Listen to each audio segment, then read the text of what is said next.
All right, welcome to our council meeting. In the interest of time and efficiency and ensuring that everyone who wishes to address the council is given the opportunity to do so, the following shall apply to all comments made by the public. Each speaker shall be allotted 3 minutes to address the council, unless such time is extended by the mayor or questions from council. Group shall designate a spokesperson to avoid repetition of comments. Every effort shall be made to avoid interrupting speakers. Thank you for participating in your city government. I now call this meeting to order. And first, I'd like to welcome up, one second, we have Pastor Jay McCraig from Crossroads Baptist Church for the invocation.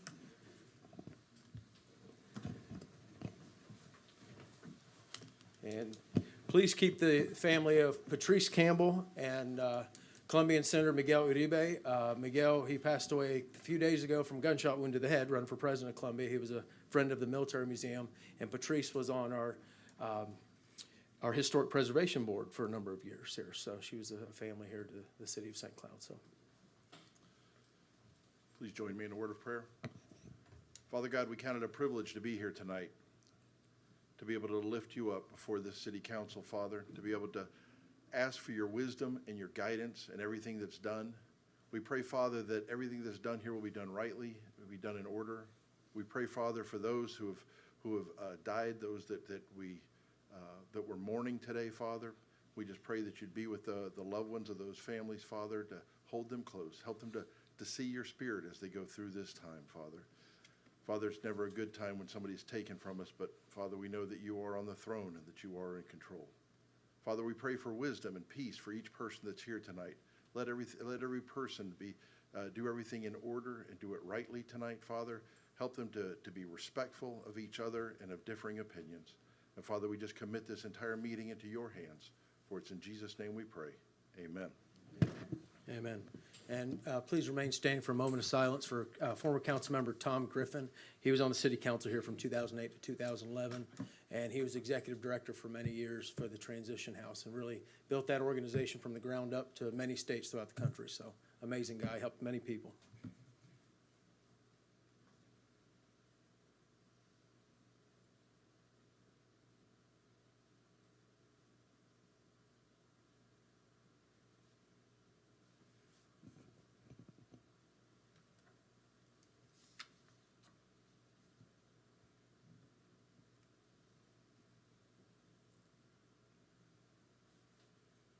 All right, thank you all.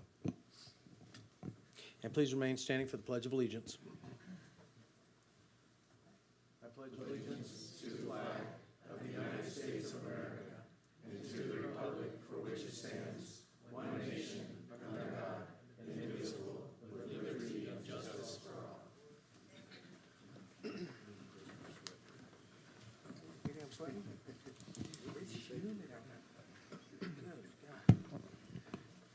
Is it warm in here too? Yes. Okay. Hit the AC? Yeah. Ken said he was on top of that. All right, and will the clerk please do the roll call? Mayor Robertson. Here. Deputy Mayor Gilbert. Here. Councilmember Paul. Here. Councilmember Irvin. Here. Councilmember Fletcher. Here. All right, thank you. And City Manager, do we have any items to add to the agenda? Thank you. Yes, we need to make a few changes to the agenda this evening. I'd like to request that we remove consent item number 1 and also council action number 1, remove them from the agenda. And then for consent item number 3, we did have a Scribner's error, and I just would like to clarify it now. Under the cost section, we accidentally wrote the wrong street name. Consent item number 3, resolution 2025-118R. This mobility fee agreement will be applied to Silewood Boulevard and Mildred Bass. Thank you.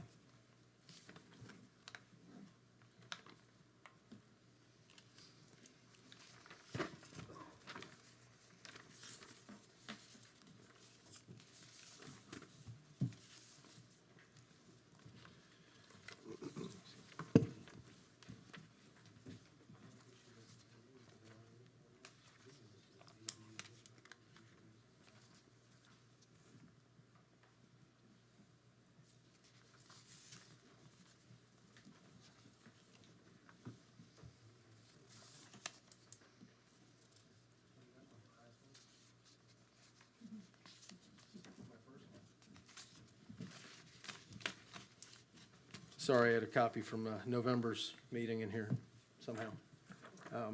So yeah, usually they have that corrected on their city manager. That was remove number 1 for Sorry, the consent. Removing consent item number 1 and removing council action number 1. Thank you. And then the other was the correction to consent number 3. I can repeat it again if you would like. So consent number 3 was, under the cost section, it mistakenly said 3 wrong roads. I remember that one. Yes, ma'am. and Skywood Boulevard and Mildred Bass should be the correct. Thank you. All right, thank you. All right, first off, we have some presentation.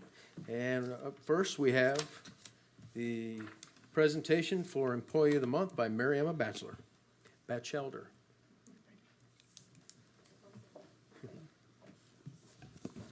Good evening, I'm Mary Emma Batchelder. I'm the Communications Director, and it is my honor and privilege tonight to recognize J.B. Miller as our Employee of the Month. Often, if you watch our meetings or attend our meetings, you'll see Jay sneaking in and out to turn the podium around and fix microphones and so forth. Jay's been with the city a long time. I think, Jay, we're at 20 years now? And I have to tell you this story about Jay. He came to me a little over a year ago, probably a year and a half ago, and he said, I have this idea. I want to start a city podcast. And I said, all right, Jay, I know what podcasts are. Full disclosure, I've never listened to one. Talk me into this. Like, tell me why we need to do it. And Jay, being Jay, was fully prepared. He came in at me with all the data and the demographics and how are we going to do this and what's it going to cost and everything. And long story short, it was going to cost us less than $1,000, I think, for the equipment that we needed. Jay has the expertise and the skill to set up all the recording and do all the post-production mixing on it and so forth. So I went a couple of weeks after that to a training, and at that training, what are they talking about? Cities doing podcasts. And I'm like, you got to do this. You're missing a whole demographic if you're missing this. Great opportunity for people to be able to hear about what's going on in the city if they're on their commute or doing housework or whatever. So I came back and I'm like, okay, fine, Jay, you're right. Let's do it. Make the thing happen. So we launched our first podcast last fall in October. And less than a year in, Cloudcast, as we call it, is doing very well. We've had more than 500 downloads, and we've already won, and this, I give Jay full credit for this, we've won 2 statewide awards for our podcast, one from the Florida Municipal Communicators Association and one from the Florida Economic Development Council. So we cover a broad range of things, everything from code enforcement to economic development programs and what I call the fun stuff. So when we're having our Trail of Terror in the fall, so we'll bring people in. We've had community partners come in and talk about things like SHIP grants that are available to our residents. So just a whole smorgasbord of topics, and we have a good time. It's hosted by our entire communications team. And Jay, I like to say we got to get him a producer name because he's kind of the funny sidekick on the show. And he likes to ask people the hard-hitting questions like what their favorite snacks are and things. But so we try to keep it lighthearted yet informative. And hopefully if you've heard it, you're enjoying it. If you haven't, you can look at it you can listen to it on our YouTube channel or download it anywhere that you get your podcasts. But for his initiative at coming and pitching this and not letting it go, and also just doing a great job making it a high-quality, top content podcast, Jay is our Employee of the Month.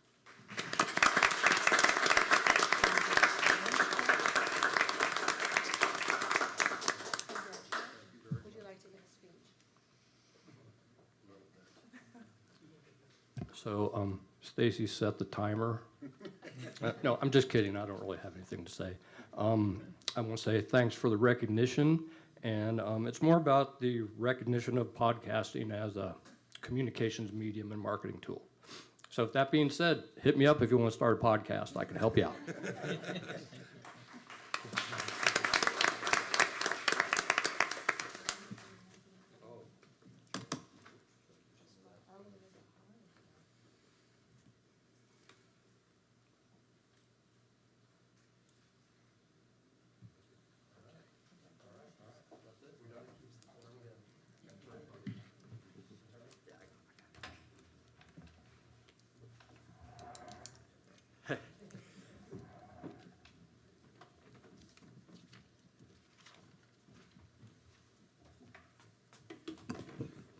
All right, Jay, you know how I feel about you. I tell him all the time, he's the glue that keeps this place together, and I gotta tell you, if anybody is as qualified as any of us up here to serve on council, it'd be Jay, because he has witnessed the good, the bad, the ugly.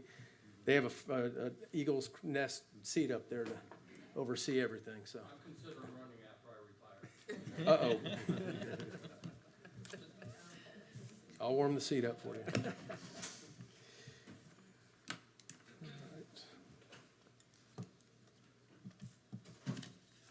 All right, next up, we got some very special guests in here. First of all, I'd like to recognize in the far back before we get going, we have former council member Lynette Matheny back there. Just want to say hi. I haven't seen you in council since I've been on here, so.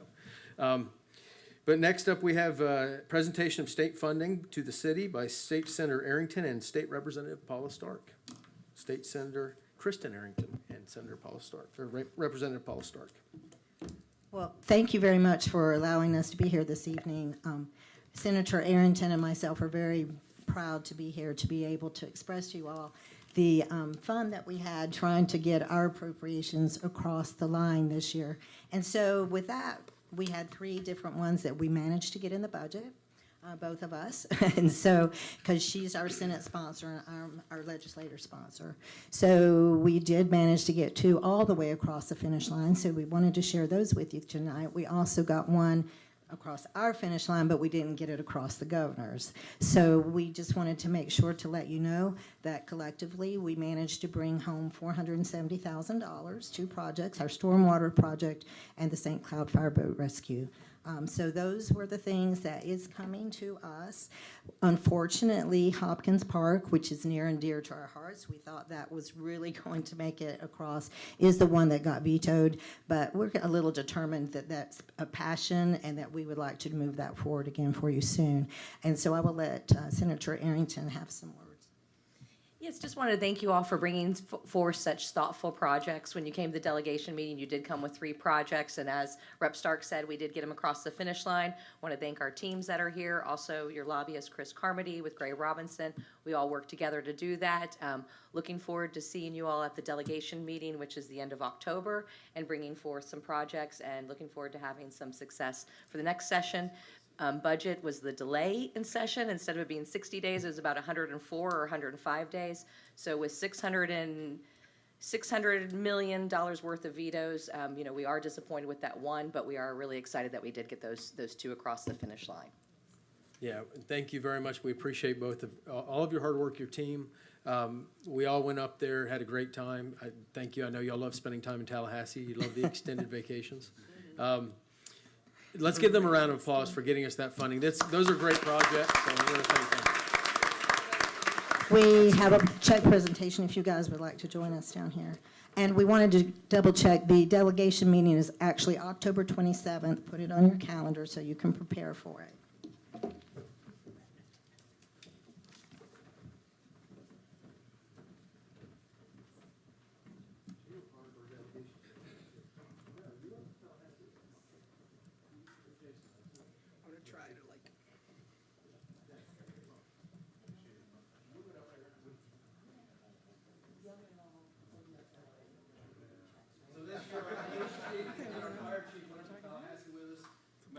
From the halls of the Capitol building and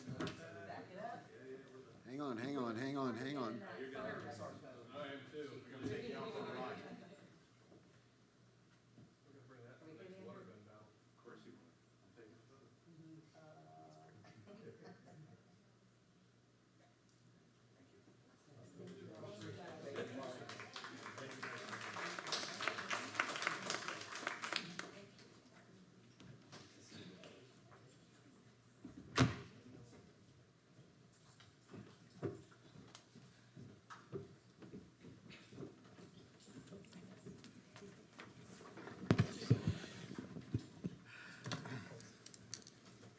all right, and next up, the guy that got paid to make it happen.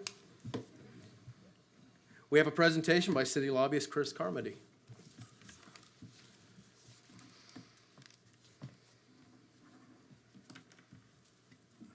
All right.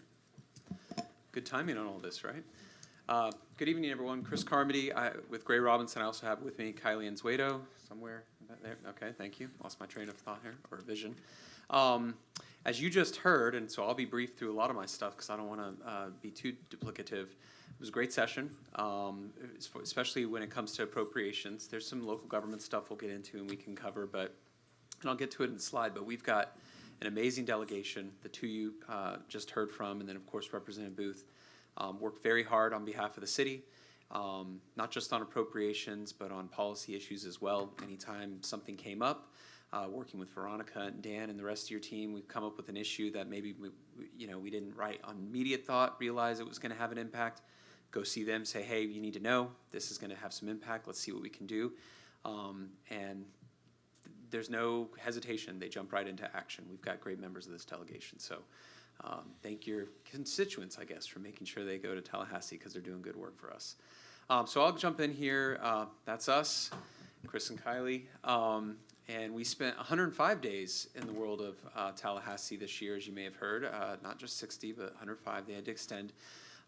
We always think it's helpful, not just for you, but for the folks in the audience here today and anyone watching on TV. It's always good to know who was in the room when you make some of these decisions and when we go and advocate. So one of the things we like to point out is the players in the room. So we start with the governor. And these are updated, by the way, so some of these are people who may have not been in the room, but we'll explain. We all know the person on the top left, Governor Ron DeSantis. This was his 7th session and second to last, I guess. He'll have his 8th session next year in 2026. Most of the last year, he's not had a lieutenant governor. Jeanette Nunez took the job at FIU. As you all know, not just a couple days ago, he now has lieutenant governor. Former Senator Jay Collins is now in that role. We turned this in earlier this week. That's why that slide's not updated. Legislative Affairs Director, Mary Claire Hubbard, Jason Wida, who's the Chief of Staff, and then Lita Kelly, Director of Policy and Budget. These are folks who've been in the process for a while and always helps with when you have folks like that can kind of guide the governor, right? He is a national profile. He's around the state. You need people that can implement your plan and work through. And then, of course, on the cabinet, you have Wilton Simpson, who was elected in the last cycle, James Othmeyer, who was appointed right at the beginning of the year after then AG Ashley Moody was appointed U.S. Senator. And then Blaise Ngolia, that's a more recent one. CFO's office was mostly vacant through session when Jimmy Petronis announced he was running for Congress. But once they wrapped up session, not too shortly thereafter, Blaise was appointed CFO. So now we have a bunch of openings in the Senate, which we can, of course, talk about at the end if you want about next session. Here we go, Florida House. Speaker Perez out of Miami, Lawrence McClure, the budget chair, and then of other note, Sam Garrison, the rules chair, but probably most important for this slide, the speaker designate, and he's out of Clay County, Florida. The speakers going into this next session, the speaker designates tend to have a little more power, and that always makes for interesting dynamics, but gives you an idea of who's in the room and doing what. And then, of course, Fentress Driscoll out of the Tampa area, who's the minority leader. And then the Senate, you've got Ben Albritton, president. Technically had 2 more years after this coming session to serve, but he recently this week announced he wasn't going to serve those 2 terms, so he'd resigned early. Ed Hooper is the budget chair out of Pinellas County. Jim Boyd, majority leader out of Manatee, Sarasota County area. Also notable, he is the next Senate president in line to follow Ben Albritton. And Jason Broder, president pro tempore out of Seminole County area, parts of Orange County, so he's the closest to us. And then the rules chair, Kathleen Pasadomo, former president, and then Lori Berman, who's the minority leader, who, if you followed some of the news, did not start session the minority leader. That was Jason Pizzo out of South Florida area. I want to say, and I'll look to Kylie to help me here, on the day 50-ish of the regular session, he announced on the Senate floor that he'd kind of had enough with all the partisan politics and he was filing to be independent. Shortly thereafter, he went on all of the news programs and said he was also probably going to run for governor. So it's always fun. This was a very interesting session. The members quickly nominated and approved Lori Berman to be their leader for the rest of session, and then, of course, going into this next session. And then future leaders. Some of these you know, but we'll go through them. Sam Garrison, I just said. Jennifer Kennedy from the Lakeland area. She's historic for 2028-2030. She'll serve as speaker. She's historic for 2 reasons. Polk County, Lakeland has never actually had a presiding officer, despite a lot of budget chairs and a lot of influential people from that region. And the House has never had a female speaker. So when she takes the gavel in about 2.5 years, that will be that. And then Mike Redondo, he was just at the end of June approved by his freshman class to be the speaker for the 2032 years. And he's out of South Florida. He had what they call sometimes the red shirt year. He was, through a special election, was able to serve for a session beforehand going in. So many folks kind of knew he was kind of in that leadership post because he had proven to be very effective in that, what they call red shirt freshman year. And now he's in the first of his actual 8 years.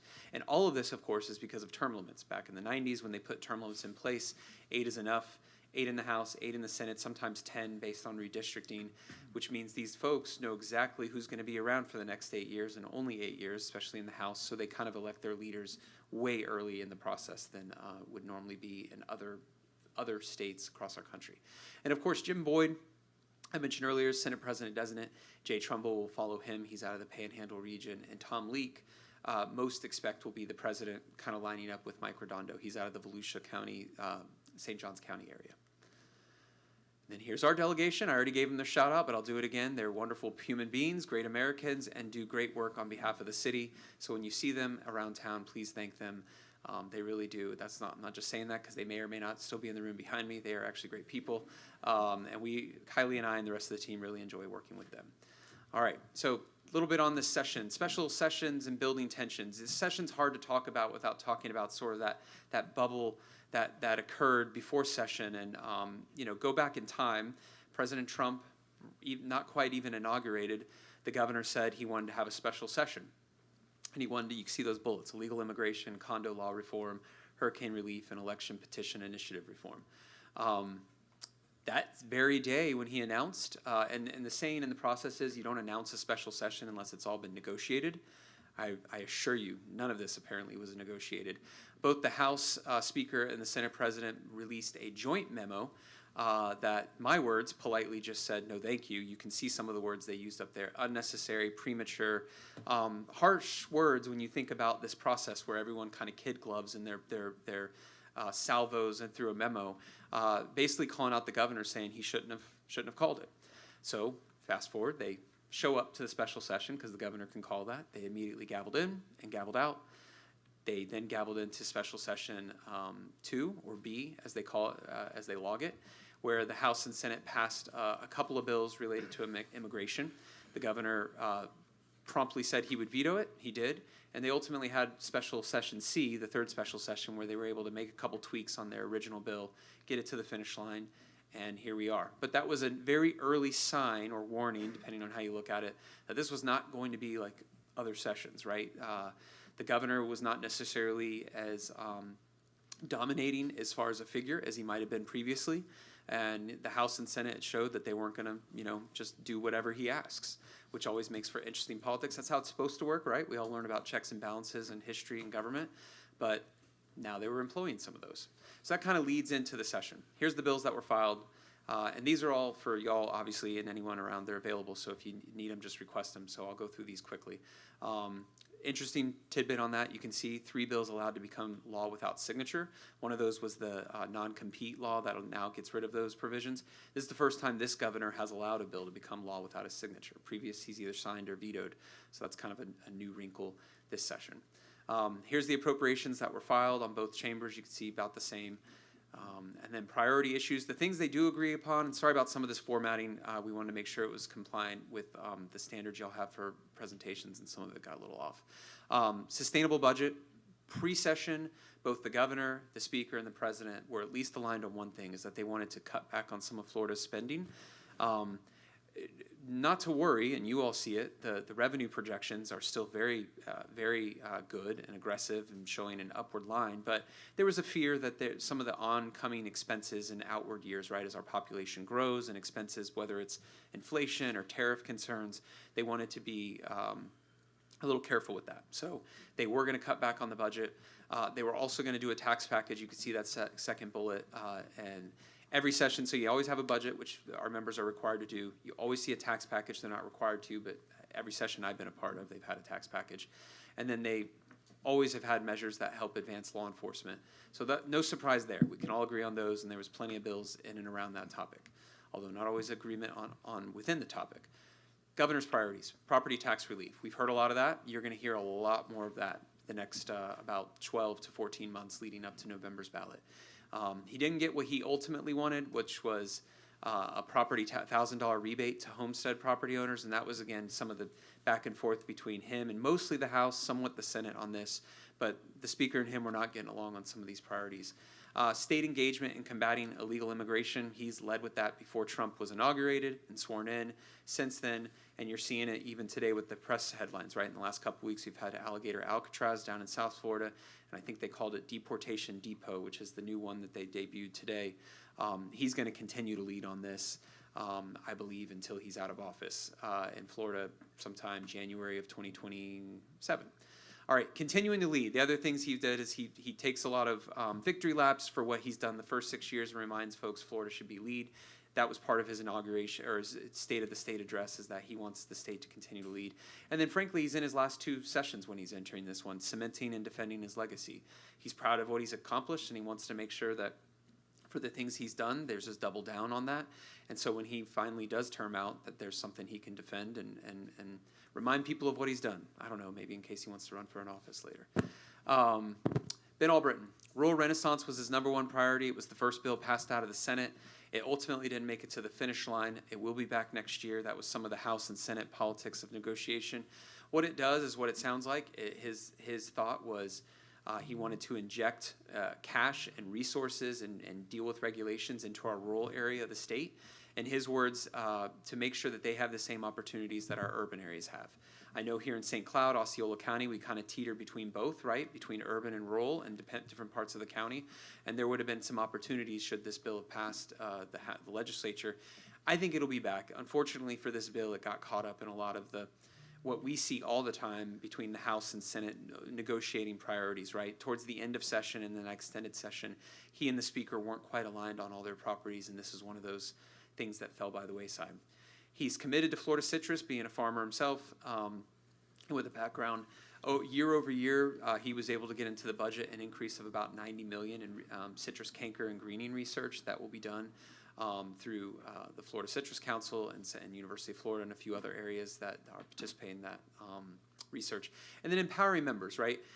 If you follow politics, you know that as the governor led up to his presidential run and then the session after, kind of got whatever he wanted out of the legislature, right? And part of that was because they believed in the mission, and part of that is because they wanted to help support his run for president. And so there was a lot of give. And what President Albritton in his opening speech, and since then kind of wanted to remind him, is that there can also be some take, and he's not going to put his thumb on the scale with his members, and he's going to empower them to do what they want. And so you saw a lot of that, which led to some of the chaos. And that's not a criticism, but just if you got 40 independent senators that aren't going to necessarily be told how to vote, you can lead to some chaotic votes on the floor, right? We had members' bills die in committee, which never happens, at least not in my professional history. A couple of those died in committee this year. And so that was sort of a sign of, hey, people are going to vote how they want to vote, which is kind of refreshing. Daniel Perez, House Speaker, his priorities, sales tax reduction, this definitely you heard of, especially if you're in government. He wanted to take the state sales tax from 6% to 5.25%. He ultimately did not get that to the finish line, and there was the floated tax package that ultimately was, or the first version that was negotiated, it was going to go to 5.75. Ultimately, the governor signaled that he would veto it. It would either be property tax or nothing. And so as a result, the Speaker backed off of that. He wanted to focus more on spending cuts, and we'll talk about the tax package later, but he didn't get that. He did get his spending cuts, and he wanted to repeal some of the tort reform. Under Speaker Renner and President Pasadomo, those 2 years, there was quite a bit of tort reform that was done, reining in lawsuits. And I wouldn't call the Speaker a trial bar friendly, if you will, but definitely a lot more open-minded to trial bar issues and tort reform issues than maybe the previous presiding officer.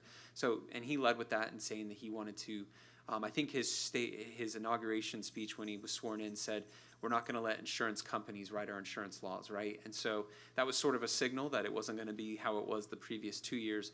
Those bills didn't make it to the finish line, but I do expect you'll see some of those bills in the 2026 session. All right, so the budget. We knew they wanted to cut it. That is meant to be a bit of a joke, but it took a minute for them to load that budget, but they ultimately did. Thanks, Kylie. I think that's the only person I could hear laugh out there. And so here's what it looks like, $115.1 billion. No surprise in a state with our size, 41% went to healthcare. And then K-12, a lot of it goes there, and then, of course, higher education. Transportation, economic development, the road fund fully funded, which is good news for our area of the state where we have a lot of growth.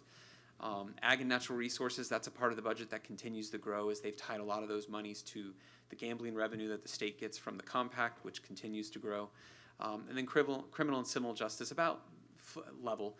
This budget number, before it got to the governor's veto, was already low, but after the governor's vetoes, and we'll show that, it was lower than the previous year. You heard it from our esteemed members earlier. These are the projects that we had, and sadly, Hopkins Park was vetoed, but as I told the mayor and Veronica others, we should definitely consider bringing it back.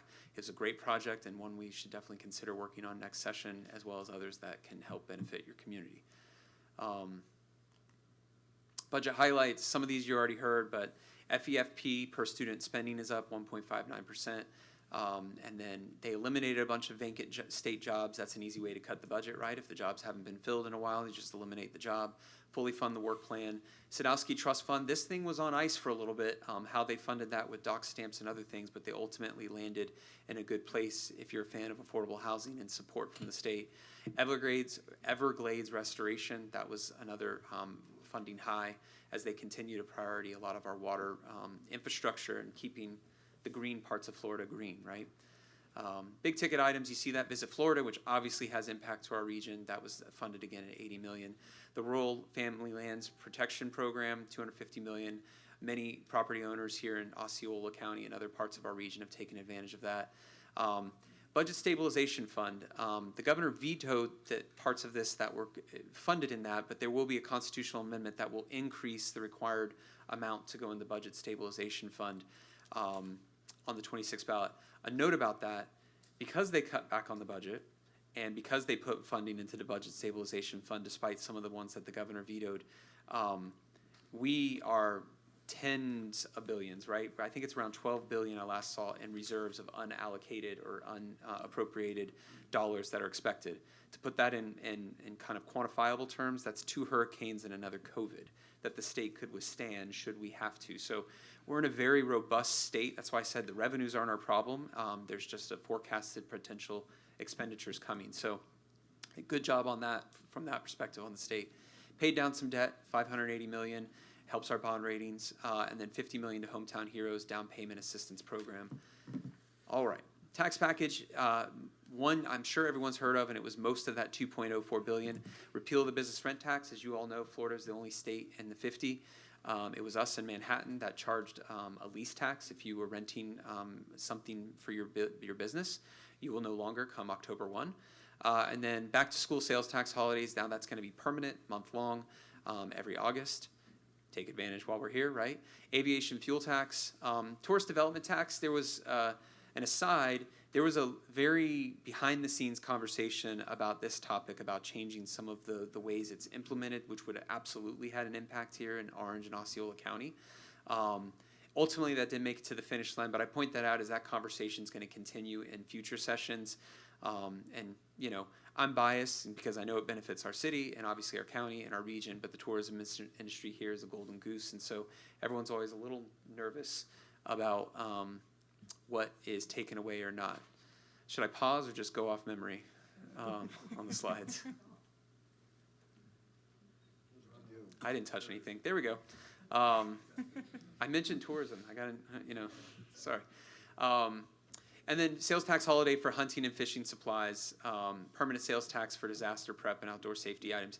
I've heard the tax package best described every year as a Christmas tree, and they put a bunch of ornaments on it, right? And they try to see how many they can keep on before they get to the finish line. And this year was a tree with a lot of ornaments, which is a good thing.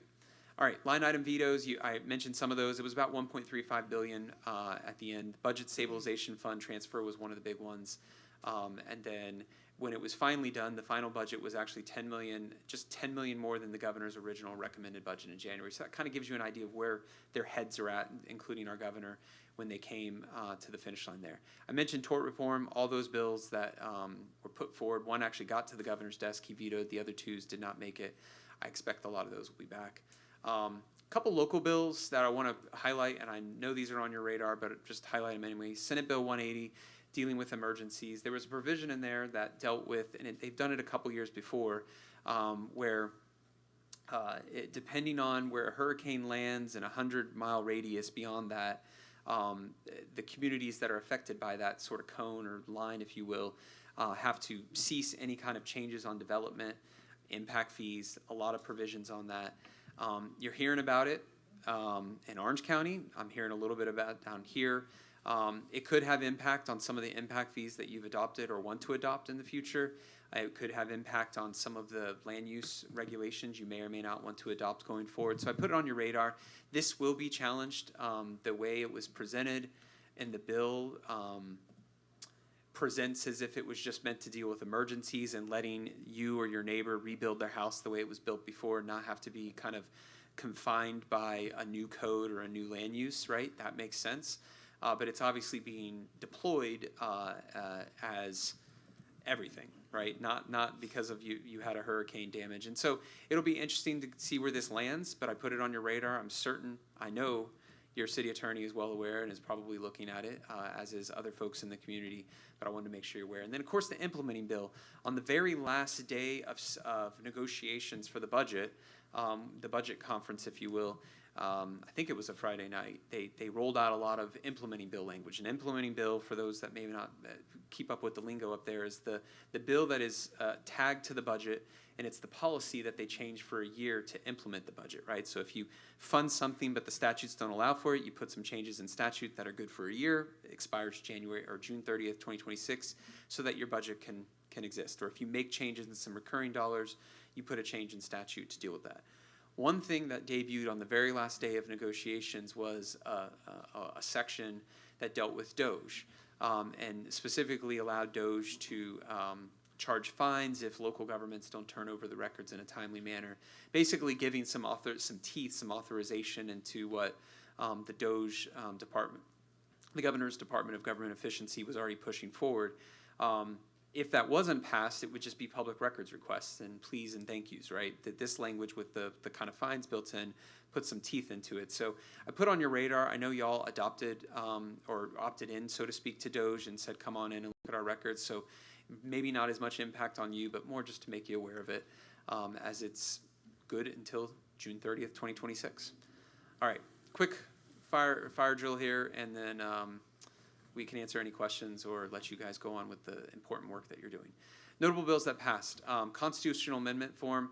This is a constant thing you see at the legislative level. There's a pushback on the citizen initiative petition process. And this is just another, and this is being challenged in the courts. And the challenge is hinging on First Amendment, right? Every time you pull back the idea that any of you or me or someone else and how we go about getting those signatures and petitions signed, you're sort of taking away our rights, right? At least that's the argument. This will be challenged in courts leading up to this next election cycle, I'm sure. You heard about the fluoride ban. That was part of an ag bill. State parks. Everyone knows this story, right? There was going to be a golf course and maybe pickleball and some other things in a state park in South Florida. Republicans and Democrats alike united in their opposition to that, and DEP, which was kind of leading the way as the story broke. So not surprisingly, there was legislation. The senator who represented the area where that park is, that golf course might have been, filed this law. Went into some back and forth, but the ultimate product was essentially if the state was ever to do something like a golf course or a pickleball court or a movie theater or whatever you want to call it in a state park, there would be ample transparency, ample community input, and a whole lot of votes before it ever could get to the finish line, meaning unlikely something like that would happen unless there was actual buy-in. Condo law reform. Obviously, the tragedy in Surfside led to legislation, and the state's been trying to get the legislation right ever since, right? The immediate response was think safety first, and they did that, but then in the haste of trying to get something done with safety first, they realized pretty quickly the next year that was expensive. If you know anyone that live in condos or any of your constituents, they know that insurance and the dues and what they collect have all exponentially increased, and it's forcing people out of condos. So they did another go at it, tried to curve back the retention studies that they do, just trying to find the sweet spot, right? Something that can continue to promote safety so that we never have another Surfside, but also not be in some situation where folks are basically can't live in their condo anymore because they get priced out by fees, not by actually what they paid to live there. School start time. You might recall there was a push in the previous cycle and it passed to delay school start times, right? Under the theory of kids are better if they can sleep in, their brains function better, so don't send them to school early. Pushback on that then and going forward was, yeah, but people got to go to work, and how does this work? You know, do you not go to the office until 10 a.m. because your kid doesn't go to school until 10 a.m.? It's complicated, right? Ultimately, this session, they peeled that back, and it's not a full repeal. What it is essentially allows, whether it's our school board or someone else's, they just have to have commissioned a study to determine that those start times at the state level don't work for our particular school district, and then they can repeal it back and do whatever they think is best, which most school districts, with a few exceptions, are going to do. DOH package, normally I wouldn't present to you, local government, the DOH package, but more important just kind of because it will have some impact on your businesses. You may recall a couple sessions ago in the kind of the twilight of COVID, when everyone was back, the legislature and the governor signed laws that essentially codified the businesses couldn't restrict your entry, right, whether you had a vaccination status or not. And also doctors couldn't restrict you being a patient if you were vaccinated or not. Those were all set to expire. I think it was this summer or maybe next summer, but they went ahead and made those permanent. So that is now there. That's why it's notable. And then brownfields. You know, our state, like any state, has a lot of development issues, right? We've got springs in the aquifer. And one of the hardest areas to develop is those Superfund sites, right, where they've already been damaged, whatever property was there many decades ago when we didn't have as many environmental regulations or concerns, right, because we didn't know what we didn't know. The state and federal dollars as well have been great in supporting brownfield redevelopments where there's funding provided for developers to go in and clean up the site, and then they can develop the site. It's a win-win.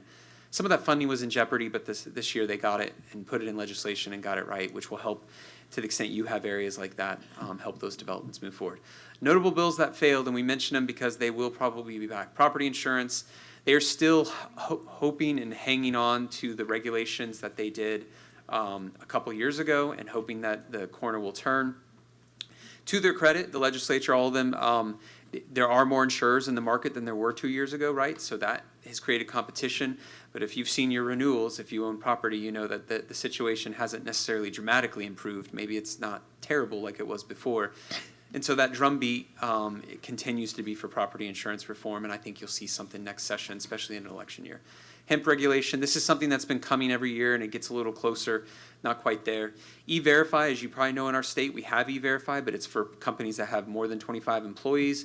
And then for those who have more than 25 employees, anyone that was an employee before that law went into effect are grandfathered. So there's a lot of folks that aren't under E-Verify as a result. There was a bill that got a little traction that was going to just make E-Verify for everybody, which, you know, stating the obvious, it would have some impact in certain areas of our state, especially our hospitality and construction industry, where it's well documented that we have a lot of folks that are maybe not here under the full legal premises. College university presidential searches. This one got close, and it ended up being a real tit for tat when the House and the Senate against the governor of what to do here. I think you're going to see it again, given what happened at University of Florida with their one lone finalist, and that finalist, you know, and it ultimately wasn't approved by the Board of Governors.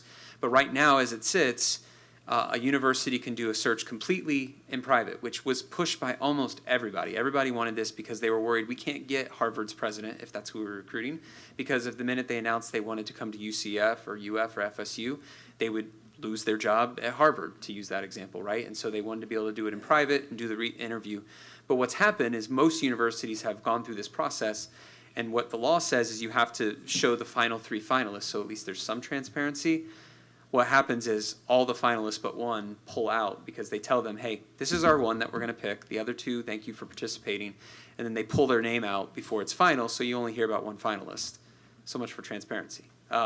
And so that's got a lot of angst in the legislative process because they made it a private process to make our colleges more competitive, and now people know nothing about it unless you're an insider. So I think you're going to continue to see that tweaked with the next session.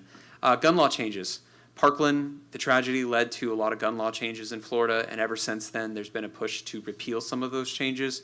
This year was very similar. These bills have a little more traction in the House than they do in the Senate, but once again, it did not make it to the finish line.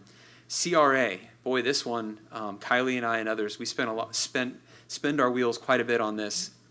There was a bill that was effectively just going to eliminate CRAs by a date certain, but more importantly for CRAs that were existence, even though they would exit out around 2045, there couldn't be any new programming after October 1, 2025 this year, which essentially would end them, right? Unless you had something that you had to pay off a bond for, or some construction project, or you had programming funding. And by the way, it was going to take away festivals and parades and, you know, all the stuff that you can kind of find through CRA to do in your community. That bill went away, but it will be back. And we kind of loved it to death, as we call it in the process, amendment here, an amendment there, an amendment there, and then all of a sudden the sponsors don't like their own bill because they wanted to just get rid of them, and now they're kind of letting them live, and it's a Frankenstein bill. But it will be back. Last two, DBPR, deregulation. That was a bill that the speaker actually talked about. He didn't talk about a lot of his priorities when he was sworn in, but he did talk about getting rid of regulations. This was a bill that a lot of people liked, but because it touched a couple areas where, frankly, special interests had some strong pull in there, it just got too heavy. It was a big, big bill, but I do expect it'll be back next session. And then sovereign immunity. It's been 11 years since the state of Florida has raised the caps on sovereign immunity for local governments. Right now it's 200 and 300, whether it's one or joint, 200, 300,000. The reason this bill has not gotten anywhere closer is, one, Speaker Renner and President Pasadomo were very anti-trial bar, so those bills were kind of dead on arrival during their presiding officer term. But the other thing is that there's a push and pull between the House and Senate, at least to the folks pulling it. The House sponsors that have been pushing this bill in recent years want to increase the caps to $1 million and then index them to CPI, so it would get out of control quickly. The Senate has taken the approach of, at least the Senate sponsors who are pushing for sovereign immunity changes have said, let's line it up to what would be the effect of 10 years CPI, right? Or 10 years if you just adjust for cost of living adjustments, right? That would be more in line, moving it from 200 to 300 to probably 400 to 500 or 500 to 600. That, while it would still be painful, right, for y'all and all your other cities in the state and counties, would be probably more reasonable and in line with what would be expected. And that's honestly what's kept this bill from passing. It will be back next year. I think every year we get further away from when they raise the caps, it makes it more likely that they're going to do something right. Because 200 and 300 does feel a little low now. Didn't feel low 11 years ago, but now it kind of feels low when you say it, when you look at some of the judgments that are out there. And so that's something I do expect will be back, but we were able to defeat it this year. All right, these are the dates to put on your radar. They gave us September off since they decided to wait until the end of June to finish session, but they will be off to the races. And we encourage you and folks in the audience, anytime you want to come up, we'll make it a productive visit. Obviously, your delegation members always welcome you with open arms, but we'll also make sure you're sitting in some of the rooms with the other chairs and some of the presiding officers and their staff to advocate for both policy and budget and make sure we have another successful session. But as you do see, it's an early session, so it's kind of cut off there, but the first day of session is January 13th, and then the last day of session is March 13th. So they'll be wrapped up before most of the state's high schools are in spring break. Well, I'm going to knock on wood as I say that, because last year we had 105 days. But they should be wrapped up by March 13th. And the one thing I didn't mention in these slides, mainly because when we produced them to you, it wasn't fully baked or not as baked as it is now, but you've probably heard there's going to be a conversation around redistricting. You heard it come out of the president's office, then you heard it come out of the governor's office, and most recently Speaker Perez, which is odd because, again, I didn't hesitate to tell you the kind of the friction between the speaker and the governor's office. The speaker came out with a memo saying that they're going to look at it, right? There's a perception, at least among the Republican leadership, that because of COVID and other things, that Florida's numbers aren't fair. And that we should have had we should have had at least one more congressional seat. And even if we don't have one more congressional seat, that the way they did the map last time didn't have all the right data because of COVID. And if we had all the right data, we would have drawn the maps differently. I think this is a very real thing. I think there is going to be a conversation this session. Now, a reminder, when the House and Senate does redistricting for their maps, they don't have to send it to the governor. They get to draw their maps, but the governor has veto power over the congressional maps. So he'll be part of this conversation. But that also gives them leverage, right? Because they don't have to send him anything. But checks and balances, he knows levers he can pull, and his team does, and they know levers they can pull. But the fact that the speaker said that he would have the conversation, and the governor's already pushing for it, my gut is they end up having a conversation up there. Now, whether they can get to the finish line and have a new map, and a map that survives challenge, right? Even though the Florida Supreme Court approved the other map that many people thought violated the Voter Rights Act at the federal level, that doesn't mean they'll approve the next map, right? So there's a lot of what ifs out there, but I do think this is going to be a conversation that moves forward. And if it does, it will take up a lot of the air in the room. Redistricting, people, you can't take politics out of politics. You put 120 House members and 40 senators, they start looking at map boundaries, right? And they go, that changes there, maybe I'm running for Congress, right? Like, and it just creates a whole nother interesting level of politics in the Capitol. So put that on your radar, because I think it's a very real thing, and I think it will happen. With that, love to take some questions or get out of the way and let you guys get back to your business. But I'll say it before I forget. It's an honor to work with you, Veronica, Dan, Abishmael, and the rest of the team. They are super responsive whenever we need anything, right? If we need questions answered on stuff, and on far as appropriations forms and other things, they do a great job working with us and with our members and our delegation to put together good products there. And I said it earlier, but I'll say it again. We appreciate when you guys do come to Tallahassee. We love helping getting you in the room, and we always say presence is power. So please come back. It's more work for us, but it's the kind of work we like. We'd like to have you up there so that we can advocate on your behalf even better. Yes, sir. Thank you, Chris. I Okay. appreciate you, Kylie.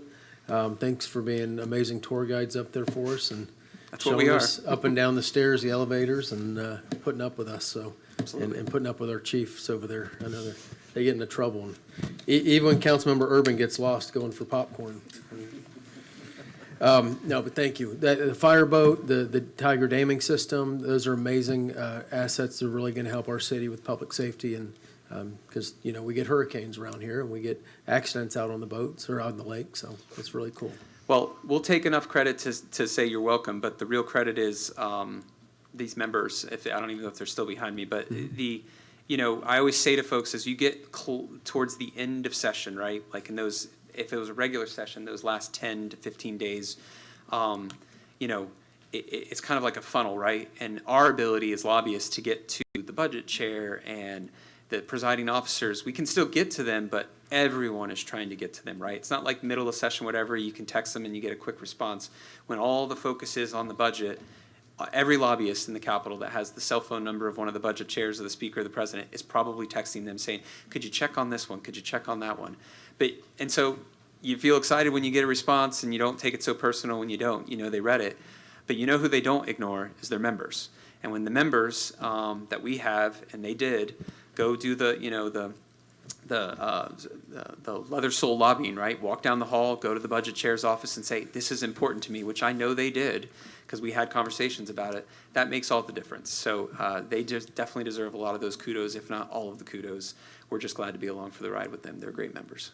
All right, and I guess we'll be getting you our requests for next session very shortly, and Looking forward to it. Thank you. Council, any questions for our lobbyists? All right, Gray Robinson, your organization does an amazing job for us. Thank you very much. Thank you. All right. Have a good night.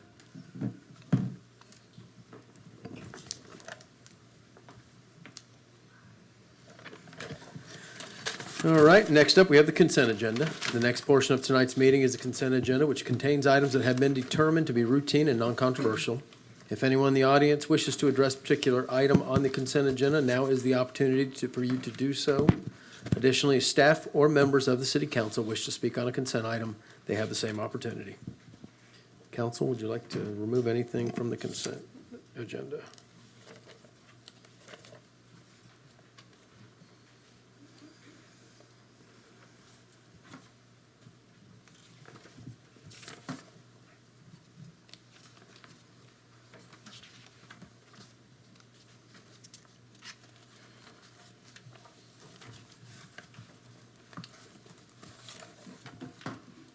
I'm gonna wait for your light, Councilmember Gilbert, or Deputy Mayor Gilbert. I'd like to just briefly review 2 and 3 together for just one question. 2 and 3.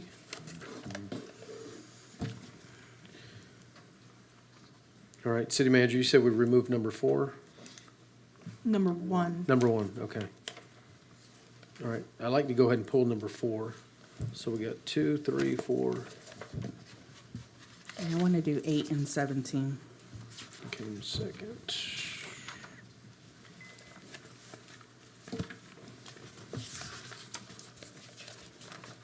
Which ones, Councilmember?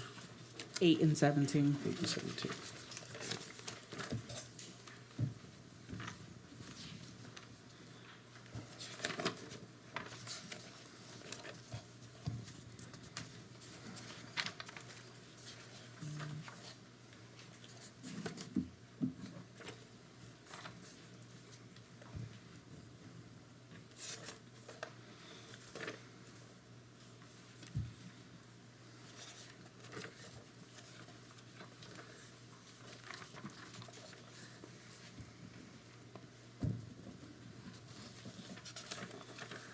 Councilmember Urban, are you good? I'm good, thank you.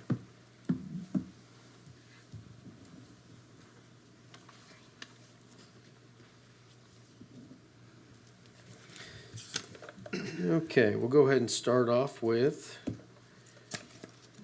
2 and 3. I think Deputy Mayor Gilbert wanted to speak on those. Yes, thank you, Mayor. And I don't know exactly who to ask this question to, but in previous council meetings, I requested that we give the percentage of the mobility fee credits in columns so we could look at those percentages of what the total fees are and what the credit fees were given. And different projects have different contractors.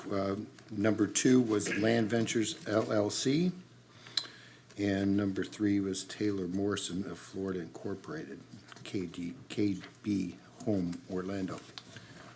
I would like to find out what the formula is, because number 2, there's a 14%, which was accredited for mobile fees and credits, and I know some need more roads and some need more access and things such as that. But then the next development, which was a 51% mobility fee credit to a different developer. And I don't know if possible, but I don't know how they align where one development receives a 14% credit, the other one receives a 51% credit. I believe we need to spend the taxpayer dollars wisely, so I don't know why the difference is so much. And I understand that sometimes it's the projects and needs, but I'd really like to look at what percentage we're giving in credit fees versus dollar volumes, because I think we need to be at least more consistent across the board. With that, I yield back to you, Mayor, and I don't know who can answer that question. I would say the city manager. I'm going to ask the planning department if they can address this question.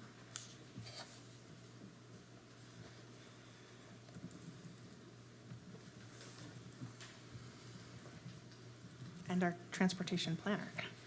Yes, good evening, Melissa Dunklin, Director of Community Development.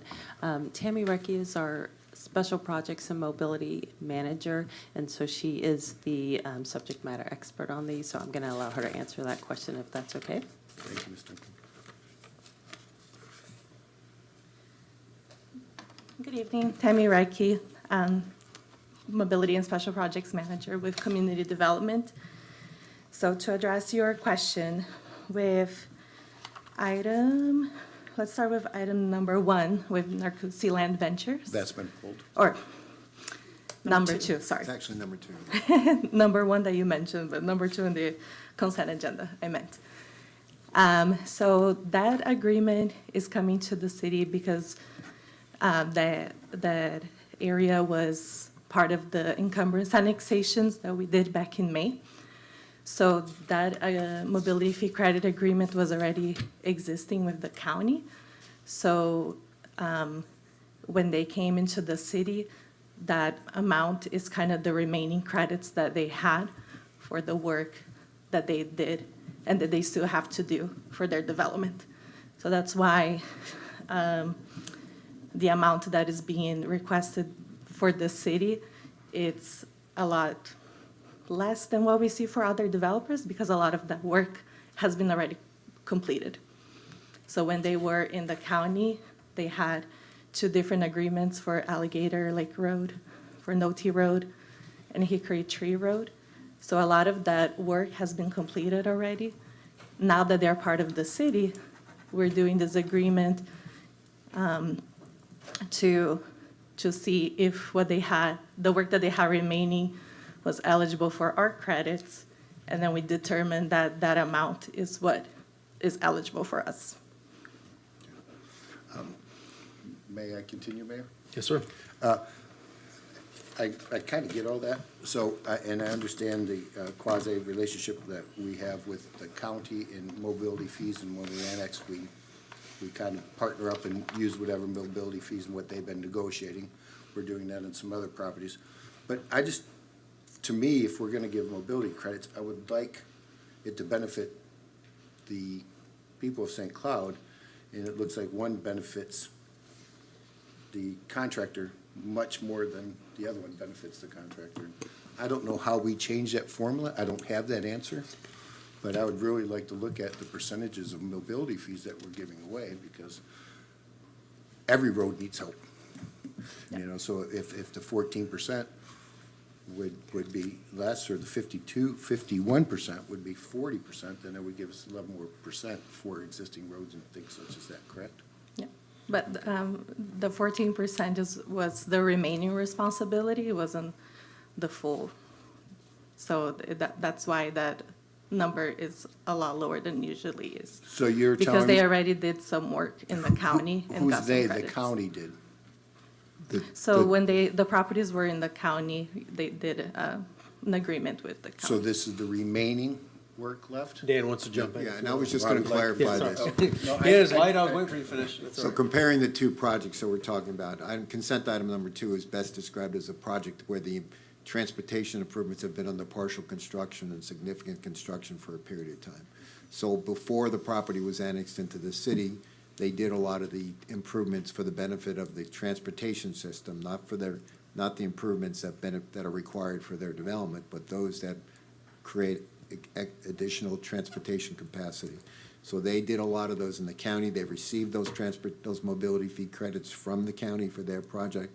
But since they're got annexed basically during the process of construction, building homes and the development, there's a remaining piece, which is what Tammy's referring to. So that's why the percentages are different between the two items on your consent agenda tonight. As we continue to annex and as we continue to grow, I would really like explanations going forth about continuing projects, starting projects, where they're at within the fees.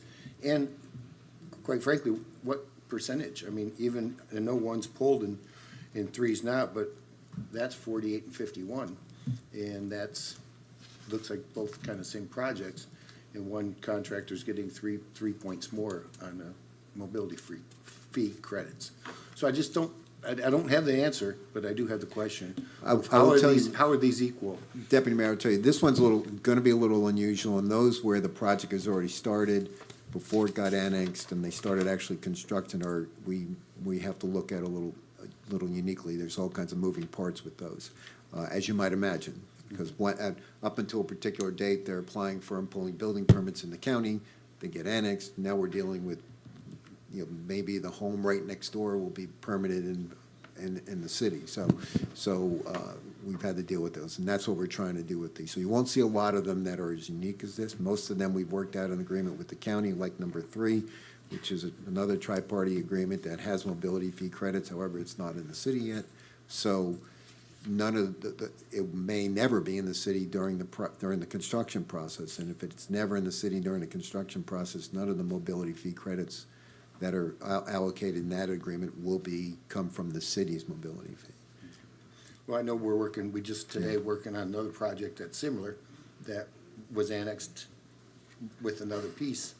And so that's something I think we just need to keep our eyes up on, Yeah. if we could, please. Thank you. And I yield back to you, Mayor. I just needed that, those discrepancies were just a little bit wide for me. Okay, yeah, and I agree with you. I'm a proponent on trying to the city collecting as many impact fees, mobility fees as we can, so that we can use those to address the issues that our citizens face every day now in the traffic. So, new roads in these subdivisions, I know this one, the number 2 is not really, doesn't apply to that.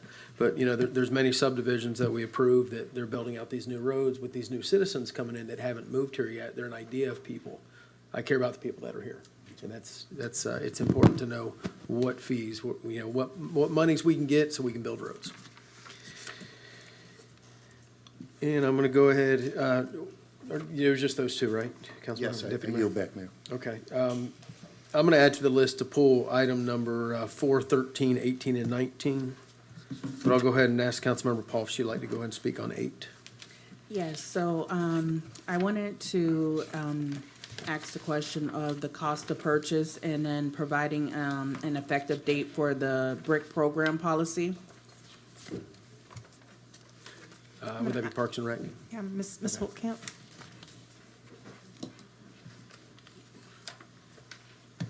Deputy Mayor, you have something to say now, or do you wanna wait?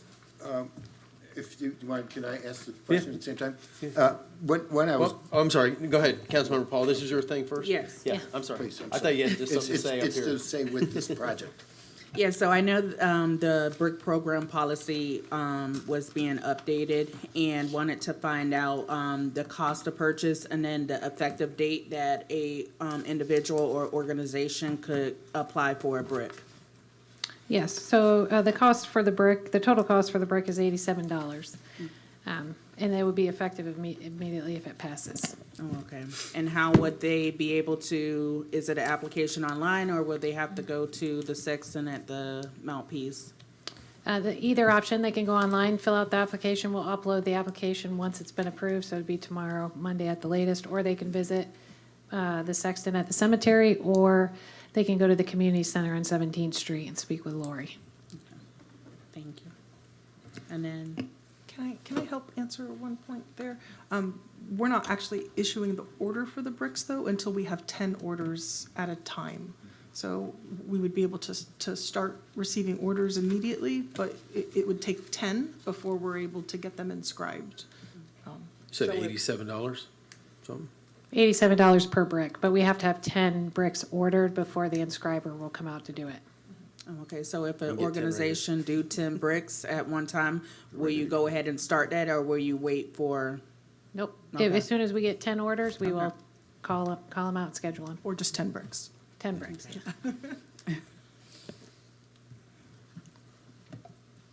Councilmember May- York, yeah, yep, Deputy may I Mayor. add to that, and may I ask for the pleasure of the council on this? I looked at the cost of doing it, and it's $87 cost. Everybody knows that does business, cost is usually over what we estimate the cost to be. It's just, that's the way the world turns, that's the way it is. These bricks are set in 10 sections, per 10 sections, and then installation to help keep the cost down. I would ask the council to consider the pleasure of raising the brick price to $100 for the extra $13 to go into the IFCOM file, because as knowing the expenses coming up. And we have a great cemetery, and it's one of the best around, and it's one of the most inexpensive, but there are costs of doing business. So I'd like to ask the council to look at maybe $100 for that, knowing that the cost will increase as the bricks are ordered. I yield back. What filing cabinet is the IFCOM file? When the cost becomes more, that money's Yeah, in that. no, I know, how would we differentiate between what gets, is there a way to do that? Well, if, you mean for to raise it to $100? Yeah, I think what he's saying is, we raised it to $100, but we're, a portion of that is separate or no? Well, Do you separate it out? You say it's gonna be 87 to do it. I've never seen a project come in, if it's 87, it's usually 92 or 94. To have that money to afford that as we continue with this brick program. Well, I think the staff has looked at it, and as you said, Deputy Mayor, they have calculated the cost, basically the out-of-pocket cost, including staff time and the engraver and the brick itself, and they've come to $87. So if you would think that isn't as accurate as it needs to be, or you think there should be a little bit more in place to deal with the other expenses of the cemetery, then we could raise it tonight to $100 and just protection. I would agree with you. I think $100 is a fair, you're not asking a lot more, Councilmember. I mean, are there other cemeteries that are doing this brick program to possibly see what their cost is? Yeah, I mean, we can research. These costs were just based on what it does, our cost. The $87 was our cost. I did analysis on plots for the Mount Peace, and we're probably 50% less expensive than anywhere in the surrounding area for the plots. Now, understanding, these are forever maintenance. So once you sell a plot or a brick, you're gonna maintain them forever. And that's why I'm looking at some additional funding down the road. Okay. And I Are you don't know talking how we about, separate that, Mayor. you know, I like, don't know. because, you know, you can get grass growing through them and. Right, you still have to maintain. Okay. We don't have to make a decision on we can readdress that price another time, right? Or if we. I think to Get get more- the program up and running, staff would like you to set the price tonight. Because like Stephanie said, they're gonna upload your application as soon as possible so that people can start participating. Dan, is there a way to do an initial price, and next month we have our fee resolution? Could we have the initial to get it started and then update it next month once we've had a chance to do that research that was requested? Sure, you'll get a lot of applications tomorrow, but that's Yeah. Sure. You'll at least get 10, maybe. Maybe it'll encourage more. All right, what's the pleasure of the council on that? Y'all want to go ahead and move forward with the 87 and change and then readdress it once we get more information? Is that fair? Is that just consensus? Well, if that's We're what gonna you- vote on this, too. Well, no, if that's the consensus of the council, then you just vote, right now, as part of the consent agenda, it's at 87. So if you're not gonna change that, you would just take a motion as part of the consent agenda. Okay. Yeah, I'd like if we can get a breakdown of how you guys calculated the cost. You know, how we got to $87 and if it's, you know. Yeah, I can tell you right now, if you want me to tell you. Okay. Yeah, so it's $2 per brick. The engraving cost, it's $60 per brick but you have to have the minimum of 10 bricks, and then it's $25 administrative fee for us to process the application and, you know, contact the engraver and all that. Okay, so we charge 25 for our staff Yes. to call and do all that, okay. In that administrative cost, is that installation and maintenance incorporated in that? We have, there are bricks out there, or areas for that we could put the bricks out there, so that includes the installation, yes.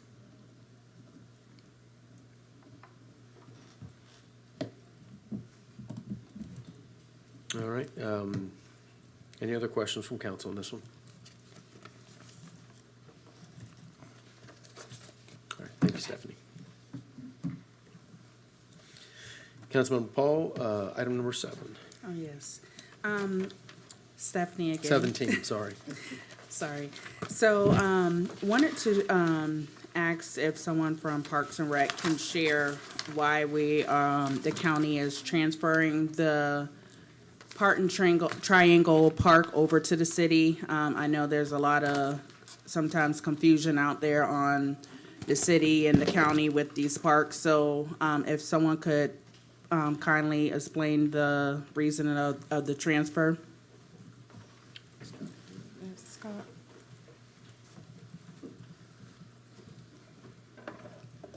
Good evening, Mayor, City Council. Scott Davidoff, Deputy City Manager. Councilwoman Paul's question regarding the reason behind this is part of the JPA and the ILA that the city had entered into with the county, where the city is required to take ownership of 3 different parks, Parton Triangle, Narcoossee Community Center, and Hickory Tree Park. Parton Triangle has been the one that we have been focusing on along with the county, and we've been working very closely with them to make sure that this is done. The city was actually supposed to take ownership of this property back in 2021. It's taken a good while to get through that process. There were some issues with the land itself and some of the other projects that were going on out there, and now it's at that point where both parties are ready to go forward and complete the agreement that the city had entered into back then. As part of this agreement, the city and the county did go through the park and identify identified a number of areas that needed work, needed some upgrades.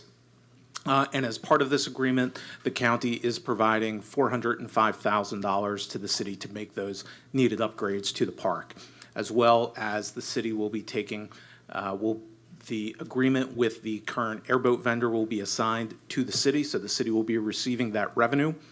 And as part of this original JPA and the ILA, the city has been receiving the park impact fees from the county, which have been coming to the city since that time. All right, thank you. All right. You're welcome. Scott, so that is a public boat ramp there, right? Yes, sir. All right. So that will be the first access for the city of St. Cloud to Westlake as a public boat ramp. I believe you're correct, yes, sir. Westlake to Opelika. Yes, sir. You say it much better than I do. Okay. Yeah, I know there's a lot of moving parts on that, and I know that's been in the works for 8 years, I guess, at least, maybe before that. I know that's when I first heard about it. Yeah. And I'd just like to thank the county. They've been excellent in working through these details with us to get us to this point. Yeah. Good. All right, thank you. No, Deputy Mayor Gilbert still got his light on, but that's all right. He's not here. He can't ask a question if he's not here. I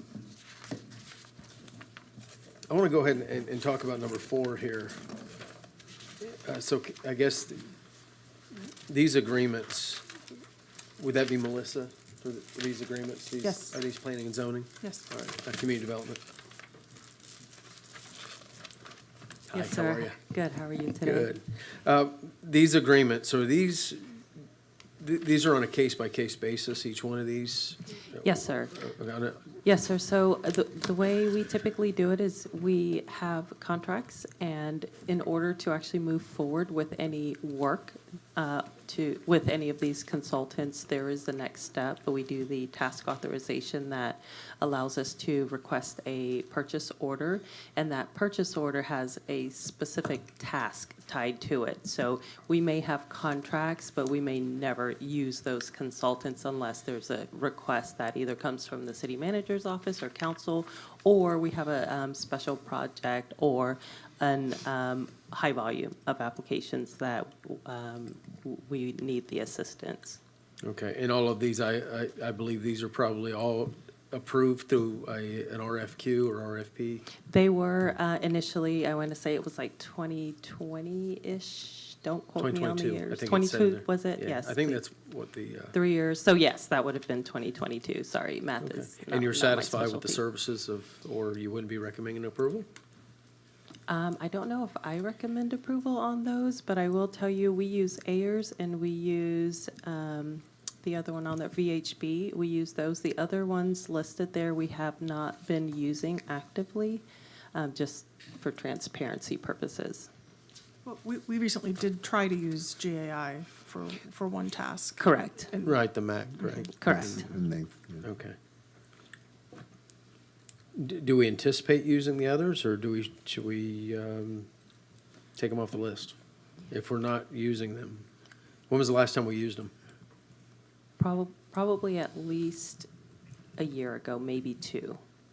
And Okay. I don't personally foresee us needing, I think it was Clevon, and I'm trying to go off of memory, Clevon, and if you can tell me, RVI, planning and landscape, I don't foresee us using RVI. and then continue, let's see, here's GAI. GII, it just depends on direction that we receive. Okay. Mayor, if I may just add something. So this process, as it relates to this, as well as other continuing service contracts that the city has with consultants, there is a benefit to the city to have a certain number of qualified consultants on, because as Melissa pointed out, when a project need arises, typically what happens is you reach out to one of the 4 or 5 that are under contract, and we ask for them to provide us pricing, time to completion, and whether they specifically have experience with regard to the particular project. Sometimes the pricing and the time for completion, most importantly, has to fit into, with regard to maybe the people we use regularly. So in other words, one of the entities may not be available to get it done in time, and we have to move to the next one to get the project done. So there is benefit to the city to having them under contract, so that we have available options when it comes to issuing those. Okay, well, I guess my point looking at this was if we're not using them for a year, year and a half, 2 years, should we not replace one of them at least with, go back out and kind of see what else is out there and open it back up for an RFQ? So we would go out for all of them at that I mean, I time. assume there's a reason why we're not using some of them as opposed to constantly using some of the other ones. Well, you could approve it the way it is, and then if you'd like, you could you could direct staff to move forward with, possibly another procurement out there. So there's no cost associated unless we give them a task authorization? Right. Yes, sir. And if the task authorization is above the city manager's authority, it would be back in front of the city council. Okay. Deputy Mayor, do you have something to add to this? I'm so sorry, Mayor. It's all right. Your light was on while you were going, too. I I called on you. Did you? Your seat didn't answer. Closed up. Thank you, Melissa. Yes, sir. Appreciate that.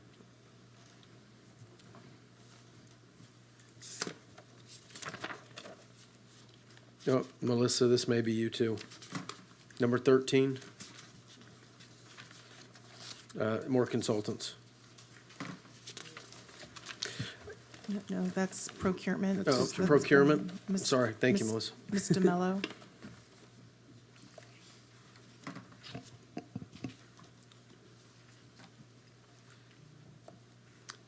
Hi, Jamie. How are you? How are you doing? Good. Yeah, can you go ahead and explain what each one of these, are these money up front?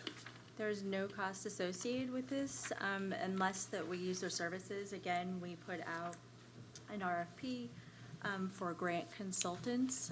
As we're getting more funding that's coming through, we need the expertise of a wide range of consultants. So we were very grateful that we had such a wide response on this solicitation. And as I said, there's no cost associated unless that we have a specific task. It's a task authorization-based contract. Okay, it's just a lot of consultants on that one. Well, remember that when That's you where I'm- write a grant, the same consultant cannot manage the grant. So if we need help writing a grant, it has to be a different consultant that will help us to manage. So and we have a wide range of funding opportunities that have come through between HUD grants that have a lot of requirements, our public safety grants. And so this list of consultants they meet all that criteria. Okay. So like you said, only if there's a task authorization, so like to write a grant? Or Do to they manage get? a grant. and What then- do we pay to a company like GrantWorks to write a grant for us? Is it percentage based? No, it's all different. Some of them charge a flat fee. It ranges, in my experience, between, it could be as minimal as just a couple $1,000s. Depending on the complexity of the grant, it could be to write it 10 to 12,000. It just depends. Okay. Do we submit to them what the grant is? Like the grant, say it's it's out there to the public that there's a grant available. So do we tell this company, hey, can you write a grant for us on this? And they give us a price and? Right, so they have on all of their submittals, we would go through and see what their expertise is. We would even call to see how many grants that they've written, such as the COPS grant, we call around Safer Grant. How many of these grants have you written? What was your success rate on it? And then that's how we would choose the consultant that will be writing the grant for us. Okay. Deputy Mayor Gilbert. I just have the one question that popped up from that.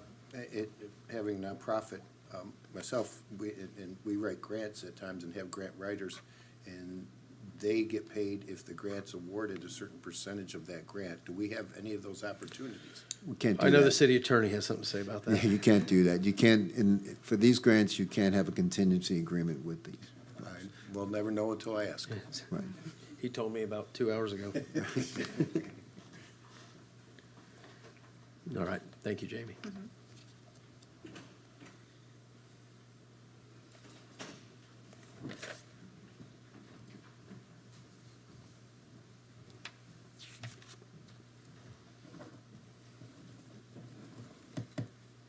All right.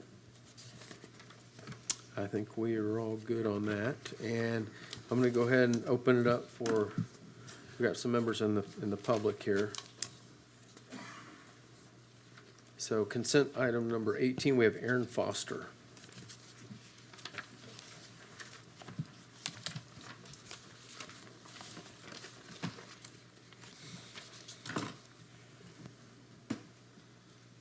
Good evening. Aaron Foster. I live in Tika Village over on Nolte and Old Canoe Creek Road. As you know, there's a interchange going in there. And we have a hard enough time getting in and out of our community. And there's a proposal for a community even closer to that intersection, between that intersection and our community. And I wonder if there's a study been done to address that traffic issue, because it would just increase the scariness of getting in and out of Old Canoe Creek Road. It's scary now, it'd be worse. And the other question I would have is, how do they plan to get in and out of their property? Because it's my understanding their right of egress and regress was granted to FDOT, and now they have no way to get in other than a 10-foot section into Canoe Creek Road. So that's all I have to ask. Yes, sir, thank you. Can we go ahead and put that subdivision up on the screen, please? That's number 18.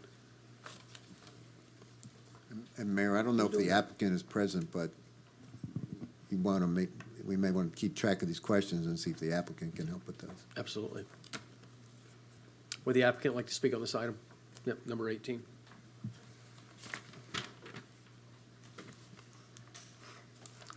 Good evening, council. My name is Matt Stoles with D.R. Horton, 10192 Dowden Road. So, yeah, we're proposing the overall townhome subdivision on Nolte Road and Old Canoe Creek Road. It's a mixture of townhomes that are front-loaded and rear-loaded. We've worked a lot with the planning staff and Melissa community development team and Stephanie's team to make sure that we're meeting all of the requirements and code requirements for the layout, density, open space requirements, stormwater, roadways as well. The traffic that we're working with is through Orange County and DOT. Will be required separate permits for the offsite road along Canoe Creek Road, because I believe that's a county You mean road. Osceola County and DOT? Yeah, sorry. That's right. Sorry, I'm a little under the weather. I might have misspoke. Yes, sir. Please No feel free to correct me if I say something wrong. Yeah, so we have permits in for right turn in and right turn out at our main entry point along Canoe Creek Road. And yeah, that'll be permitted through the county. We do have access, I don't have the documentation with me, for the strip for DOT. I believe that was provided to the city as part of our application in order to access Canoe Creek Road. I can find that document later on, but like I said, I believe it was previously submitted. You know, we spent a lot of time thinking about stormwater on this project as well. We're making sure that we're keeping everything on our site, not pushing anything off site. We have a mixture of lot grading along the edges, side yard swales, inlets to make sure we're trapping everything on our site and not sending anything out to the existing, especially to the south or west of us, to neighboring properties. The site does have kind of a unique old tract on the south and west side of it. There's a lot of existing vegetation as well as an old kind of access trail for the previous property owner that I think was accessed prior to the off-ramp for the turnpike going in there. I don't think that access is being used any longer, and we're not, we made the decision not to, you know, purchase that property or put any development on it. I think it will act as a really good buffer between the Tika Village property and our property. I believe that planning could probably talk to it, but we have a lot more buffer by using that than we typically would be required if we were to put it, I don't know, 10 or 20 foot buffer on our site. Also, the setbacks between the property line of the townhomes, I believe, is 25 feet. And so with the setbacks also on the adjacent properties being 5 to 15 feet, I mean, you almost have 100 feet of distance between any proposed units and the existing ones on the residence, which is a pretty large setback. Yeah, so like I said, just to wrap up, we worked hard with staff to make sure that we were in compliance with the zoning, land use, within our legal rights of the property of what we're planning. We spent a lot of time and put a lot of thought and went back and forth with the city staff a lot to gain their staff approval on the project, and we believe that we're meeting everything that's required. And there's also a comprehensive plan, I think, that's been floating by planning to possibly move this up to a high-density residential, which currently it's a medium-density residential. We believe that our project fits well with the surrounding area as the medium, and we don't want to raise or add any more units to the project. We believe it's a fair site plan how it sits and how it's currently zoned and the land use that's proposed to it. We believe that we're meeting what's required of us. So here to answer any other questions that come up. And I think we also have our engineer for the project here if there's technical questions about it. All right, Councilmember Urban. Yeah, when I saw this, I was just, and this is nothing against this gentleman or this company, I just think this is a horrible area for a townhome project like this. Sir. It just, and I understand this is just the PSP, but this is where our new Turnpike interchange is gonna be. I don't know if anybody's been on Old Canoe Creek Road and at 8 a.m. in the morning when people are trying to get on the turnpike. But it's quite a disaster there. And just to get out of here, let's say when this new turnpike interchange is built, people are gonna have to come out, do a U-turn by our brand new fire station and go back around to go to the turnpike. So I'm not a fan of this at all. And I know that this was already zoned for this. I don't know how that happened, but I think it's going to create quite a traffic nightmare in this area. But it's just me.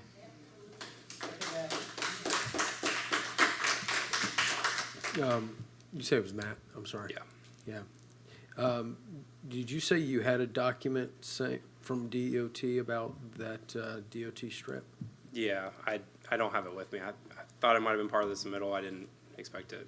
I saw this on the consent agenda. Didn't expect to have to speak to that specifically, but we do have that documentation. I did ask staff for that earlier today. We didn't have that earlier today. Okay. All right, thank you.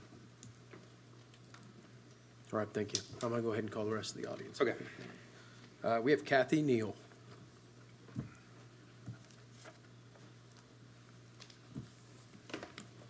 Good evening. Guess I'm a little shorter than everybody else. Good evening, Mayor and honorable council members. My name is Kathy Neal, and I am president of the HOA of Tika Village. Thank you for your service and for your listening to our concerns tonight. I am here representing the residents of Tika Village, our 55-plus community.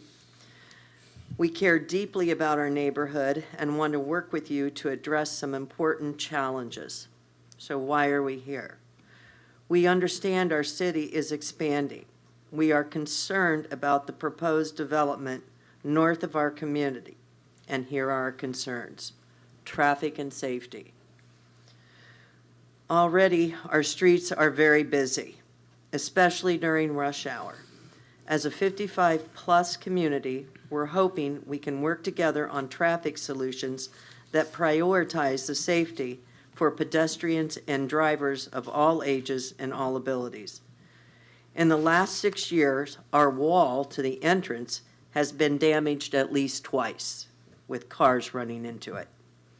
In addition, at least 2 fatalities that I know of and several severe accidents have occurred.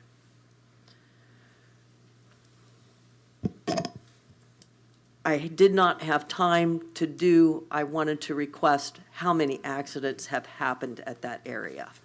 And there have been a lot more than what I am telling you to. It is very, very dangerous. Thank you, Mr. Urban, for bringing that up. I appreciate it. The other concerns we have is infrastructure. We've noticed some challenges with draining during heavy rains with Florida intense storm seasons. We are concerned about how additional development might worsen flooding and drainage issues there. Let me tell you a little bit about our community character. At Tika Village, we've built a wonderful sense of community where neighbors look out for each other. Let me say that 30 years ago, 60 people came from Orlando Gulfstream and worked together as a group and built this community. It's a 55-year-older manufactured home development. They paved a way, and we love the walkable, friendly feel of our area. We have demonstrated our loyalty by generously deeding valuable property to the city of St. Cloud in order to build a fire department beside of our community.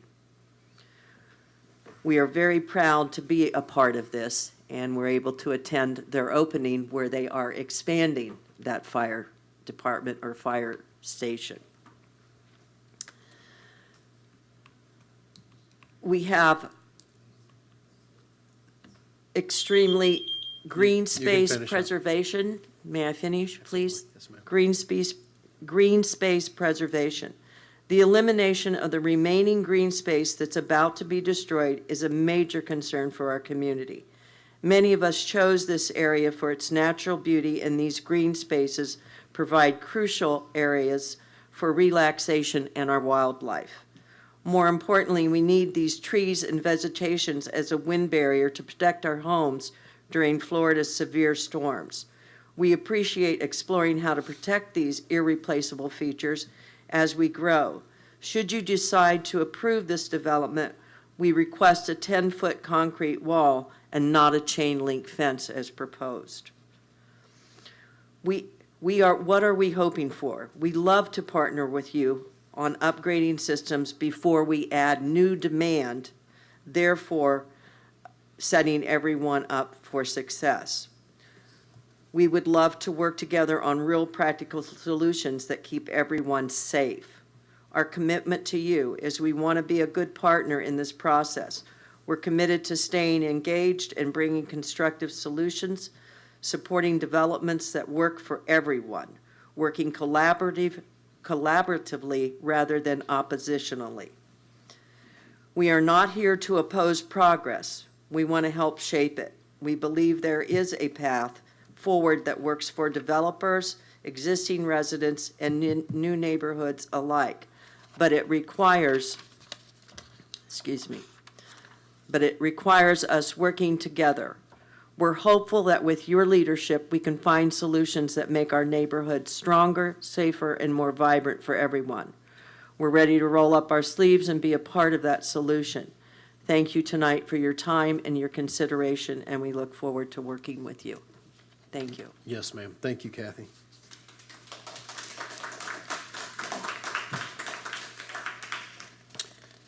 All right, would anyone else in the audience like to speak on this item? I'm going to go ahead and add some comments to that as well. I would agree with Councilmember Urban on this.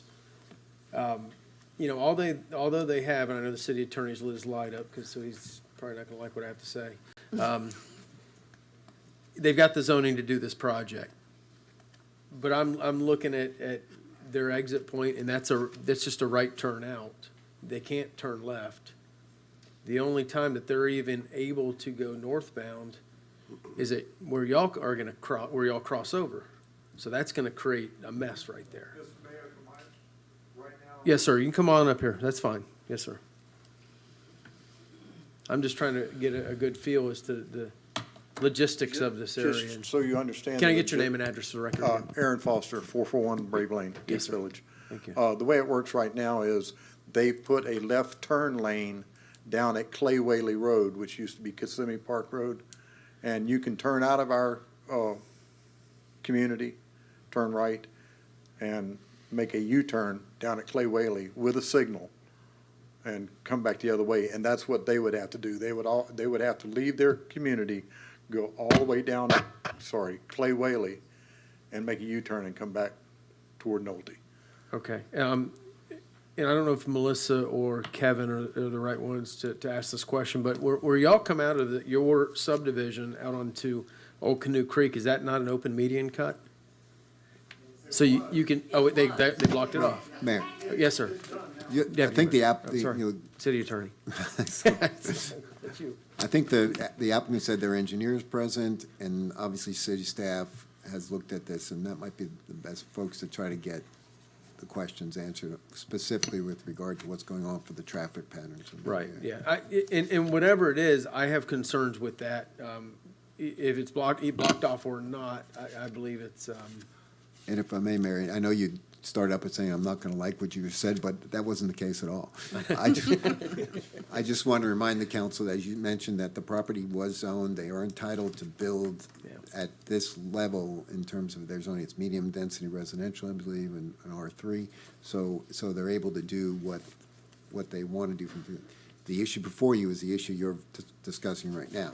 This is a preliminary subdivision plan, whether basically the flow of the project, the access pieces, all that will work from a plan perspective. That's what you're looking at. this is it, right? Yeah. And unfortunately, the traffic issues, what this is going to impact on the traffic pieces in the area would be at a rezoning issue. We're not doing a rezoning. But part of this process is to look at the preliminary design, frankly, and see if you think it's going to work the way it's being designed right now, or whether you think there should be changes to it. Yes, sir. Thank Thank you.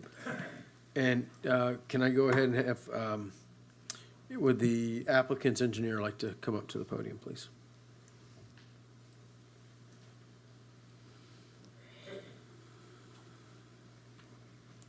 Good evening, Mayor, council members. For the record, my name is Xavier Gregoitia with Boyd Civil Engineering, and my address is 6816 Hanging Moss Road, Orlando, Florida, 32807. And I'll be happy to answer any questions that you may have. All right, Councilmember Fletcher. Thank you, Mayor. I just want to say thank you to the community for coming out. You guys have obviously taken time out of your day to be here with us today. I just want to put on the record that I am in agreement with Councilmember Urban on this. I do not believe that the design is it's too close. I don't like the traffic concerns, and I wanted to put that on the record. So thank you for joining us this evening.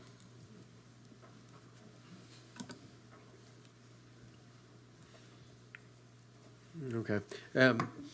Sir, you guys have done a traffic study, I assume, on this? And Our firm did not do the traffic study, but there was a traffic study that was completed by a traffic engineering firm. It's currently under review, I believe, by the city as well as Osceola County. Okay. No, hold on, we can't ask from the audience. So you're saying it's ongoing still? Yes, it's still under review by the county and both the city. Okay. Yeah, there's a traffic impact analysis that has been submitted. Okay. Well, I'd like to go ahead and make a motion to move this until the next meeting. Do we anticipate that's coming back by the next meeting, the September city council meeting? October. Impact analysis. October? Okay. I'll go ahead and, if we can go ahead and do that, that way we get more information, go ahead and make a motion to move this item to the October city council meeting. Second. We have a second from Deputy Mayor Gilbert. And if I could, does someone have that date off the top of their head? I'd like to put in the motion, so it'll be, you can speak. What is it? October 9th. Thank you. Thank you. Will the clerk read the roll call? Councilmember Irvin. Aye. Deputy Mayor Gilbert. Aye. Councilmember Fletcher. Aye. Councilmember Paul. Aye. Mayor Robertson. Aye. Motion carries 5-0. Thank you, sir.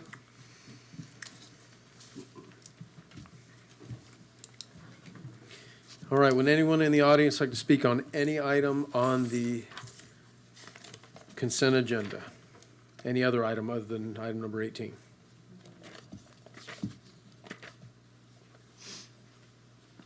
All right, and can we go ahead and get a motion? Motion to approve the consent agenda. We have a motion to approve the consent agenda from Councilmember Urban. And that would be minus items 1 and 18. Minus number. Minus items 1 and 18. Thank All you. right. Second. Second from Councilmember Fletcher. Will the clerk please call the roll? Deputy Mayor Gilbert, Aye. Councilmember Fletcher, Aye. Councilmember Paul, Aye. Councilmember Irvin, Aye. Mayor Robertson. Aye. Motion carries 5-0. All right. Thank y'all for showing up today. Thank you. Yes, sir.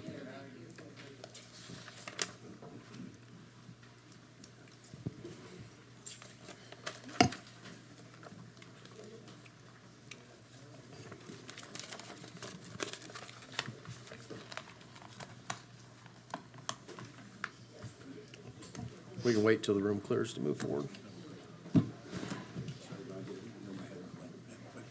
Yeah, I called on you. The seat was turned back on.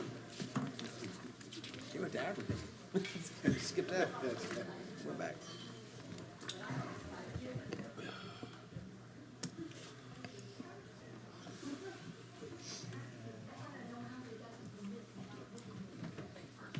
All right, can we go ahead and move the conversations to the outside of the council chambers, please? All right, next up is citizens forum. Any person who desires to comment on any item not on this agenda is provided an opportunity to address the city council. Each person is requested to complete a sign-in form to be provided to the presiding officer prior to or soon as is practical thereafter. The person addresses the council. First off, we have Draven Moore.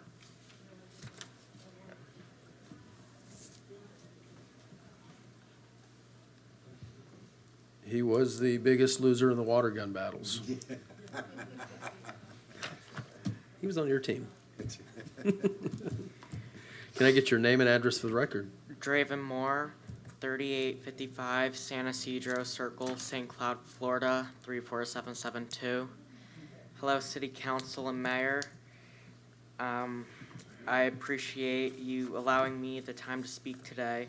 I want to start by saying how much I appreciate Chief Gerke in bringing the Police Explorers program. If it wasn't for Chief and the community engagement officers who run the program, I wouldn't have had this opportunity to learn, and it's been an awesome experience so far.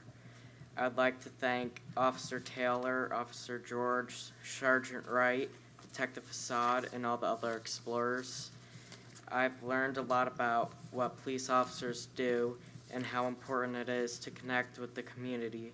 One of my favorite moments was joining the officers for a series of water gun fights with different groups of kids within our community. It was a lot of fun, but it was also about showing the younger kids that police are people they can laugh with, talk to, and trust. The bonds we built during that and other events really showed me what the program is all about. I also want to thank the city council members who came out and joined these events. Thank you, Councilwoman Paul, Deputy Mayor Gilbert, and Mayor Robertson. It means a lot to know you support what we're doing. Thanks again to the chief, the department, and everyone who helped make this program possible. Without that, I have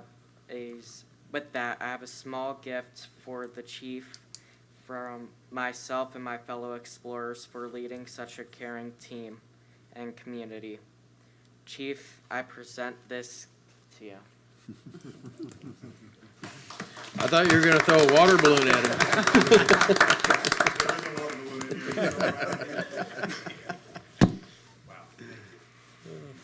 Draven, that was so much fun. You had the biggest gun out there, I think. That thing was... Wow, look at that. Take a picture? Yeah. Can we get a quick shot? We'll get with you.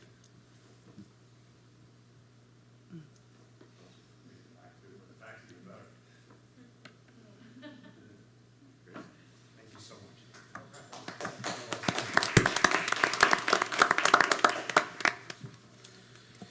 Yeah, that was not my shining moment at that first water gun battle. Right out of the gate. Anybody check on that little girl, see if she was okay? Tripped me up, she went all over the place. All right, next up, we have Alyssa Williams. I think Alyssa might have left with the other group. It's regarding tobacco-free parks. Oh, they left? Okay. All right. And would anyone else in the audience like to speak on any item not on the agenda?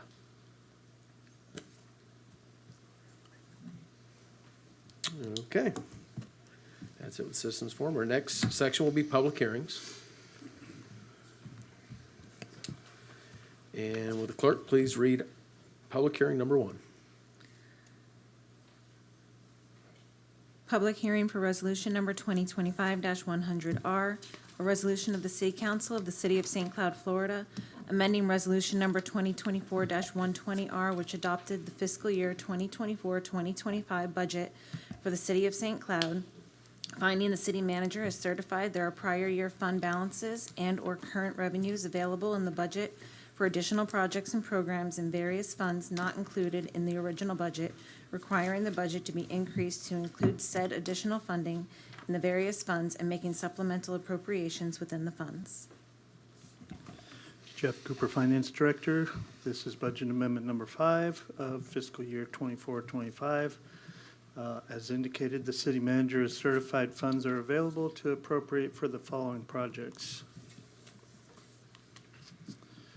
A total of $8,112,000 in revenue from intergovernmental transfers and the same amount in expenditures to repay the 2024 Florida Government Finance Commission loan.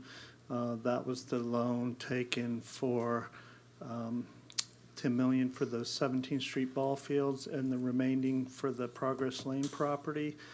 So $10 million was already budgeted, so this is the remaining $8,112,000 to repay that loan. We will be receiving our debt proceeds of $85 million in approximately 3 weeks. It's been approved. Wells Fargo won the bid, and so those funds are forthcoming. So that is in the debt service fund, and then the capital projects fund is actually transferring the money to the debt service fund to repay that debt. A total of $120,000 in revenue from prior year fund balance and expenditures for machinery and equipment for 2 new police vehicles for 2 additional school resource officers to be hired in the forthcoming fiscal year. We like to get the vehicles ordered as soon as we can, so the vehicles will be there when the staff come on board. And finally, a total of $450,000 in revenue for dumpster fees and $950,000 in landfill fees, non-city. This is for the purchase of an additional side loader, additional vehicle maintenance costs, and additional charges for supplemental hauling, as well as staff overtime and related benefits for the October 2024 hurricane, and this is the sanitation fund. And staff are recommending approval of Resolution 2025-100R, and we're requesting City Council approval. And that is all. Any questions?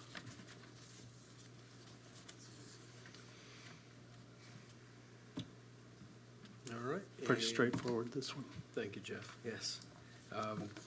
Do we have any comments from council? And would anyone in the audience like to speak on this item? And can I get a motion from council? Motion to approve. We have a motion to approve from Councilmember Urban. Second. A second from Councilmember Fletcher. Will the clerk please call the roll? Councilmember Fletcher. Aye. Councilmember Paul. Aye. Councilmember Irvin. Aye. Deputy Mayor Gilbert. Aye. Mayor Robertson. Aye. Motion carries 5-0. Thank you very much.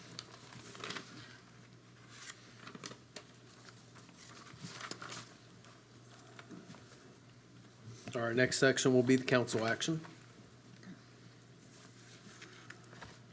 And number 1's off, right? Yes, sir. All right, will the clerk please read item number 2, item number 2. Request council's approval for the reduction of a code enforcement lien filed in the amount of $120,592.90 in accrued fines to $48,785.80 to be paid within 30 days of the council meeting. And Mr. Mayor, I will just introduce this item for you. You will recall you have seen this item before on a previous request for reduction of lien for this property located on Lavender Way. And at that time, the city council rejected a request to reduce the $120,592.90 fine to $24,392.90. So at that time, you rejected it. That request. The property, just to set the stage, the property is in currently compliance with all city codes. City staff has reviewed. The owner of this property, who owns other properties within the city, are in compliance, and all their other properties. There aren't any code violations existing on any other properties within the city. But with that being said, the applicant has made another request, and they are present here today, and we'll allow them to address and explain what they'd like to do tonight. All right, would the applicant like to speak on this? Yes, sir. Good evening, Mr. Mayor, fellow commissioners. City Attorney, thank you for your description of where we are. Can we get your name and address for the record? My name is Mickey Grindstaff. I'm an attorney with the law firm of Schutz & Bowen, Orlando, Florida, 300 South Orange Avenue, Suite 1600, here tonight on behalf of THR Florida Limited Partnership, a wholly owned subsidiary of Invitation Homes.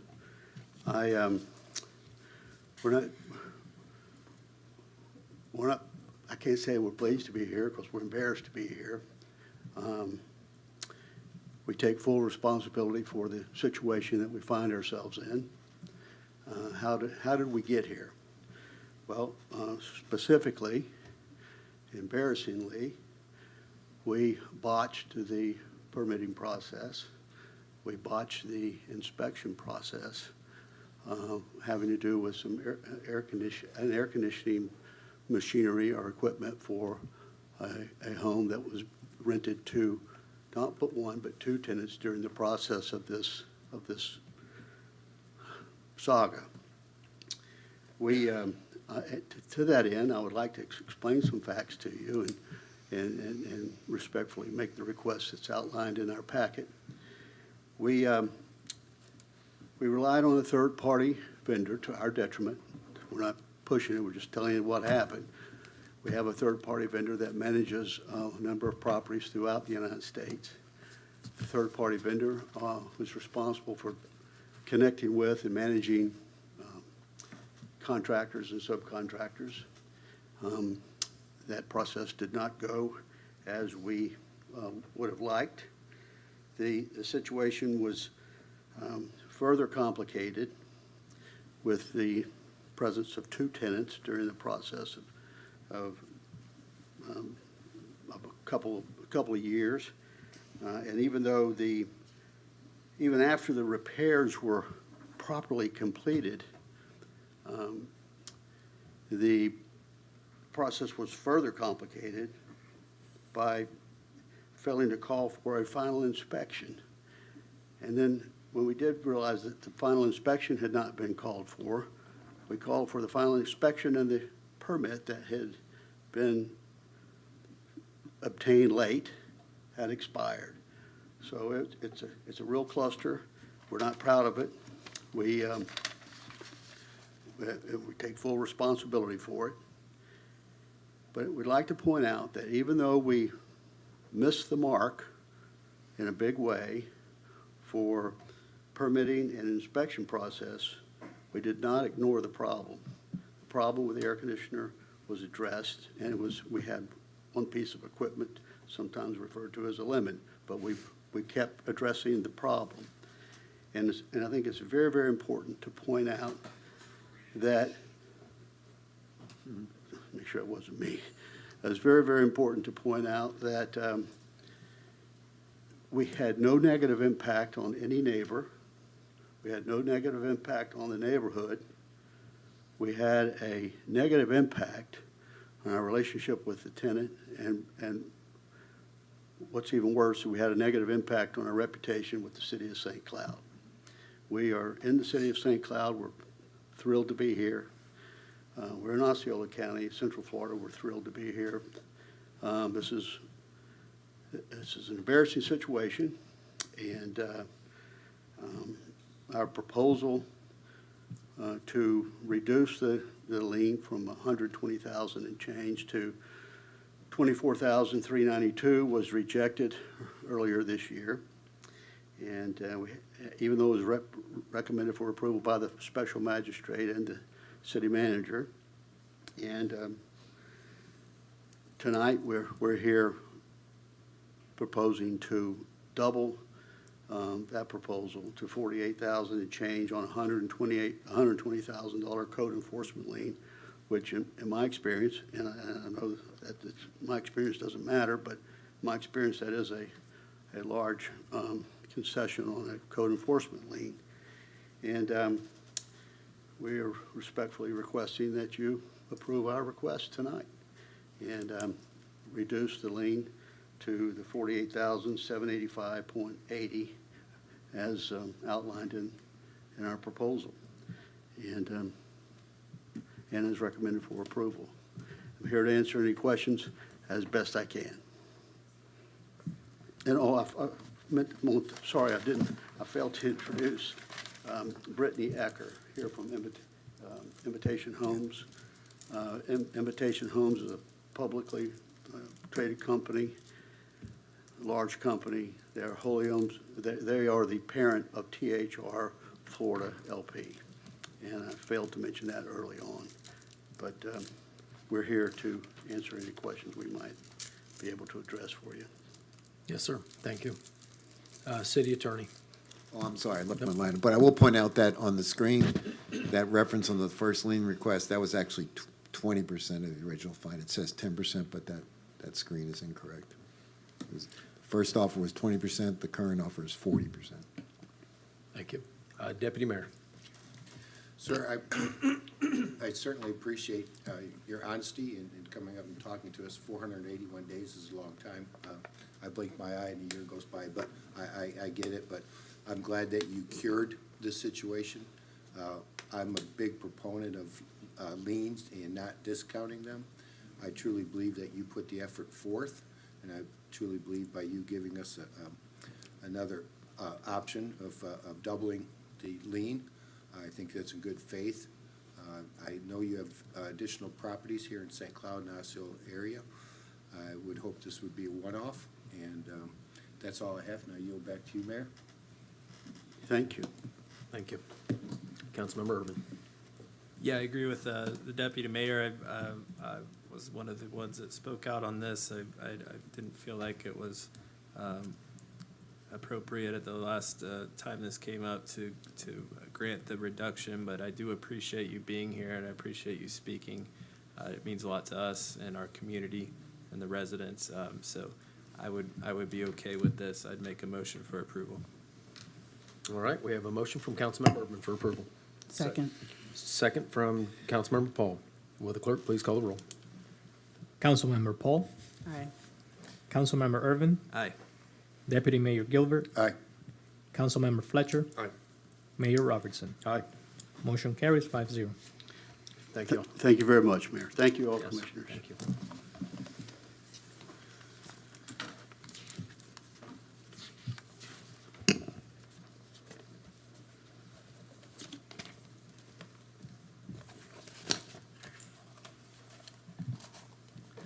All right, the next items on the agenda are ordinances before the council for first reading and introduction for the sole purpose of the council to authorize the publication of the ordinance for final hearing.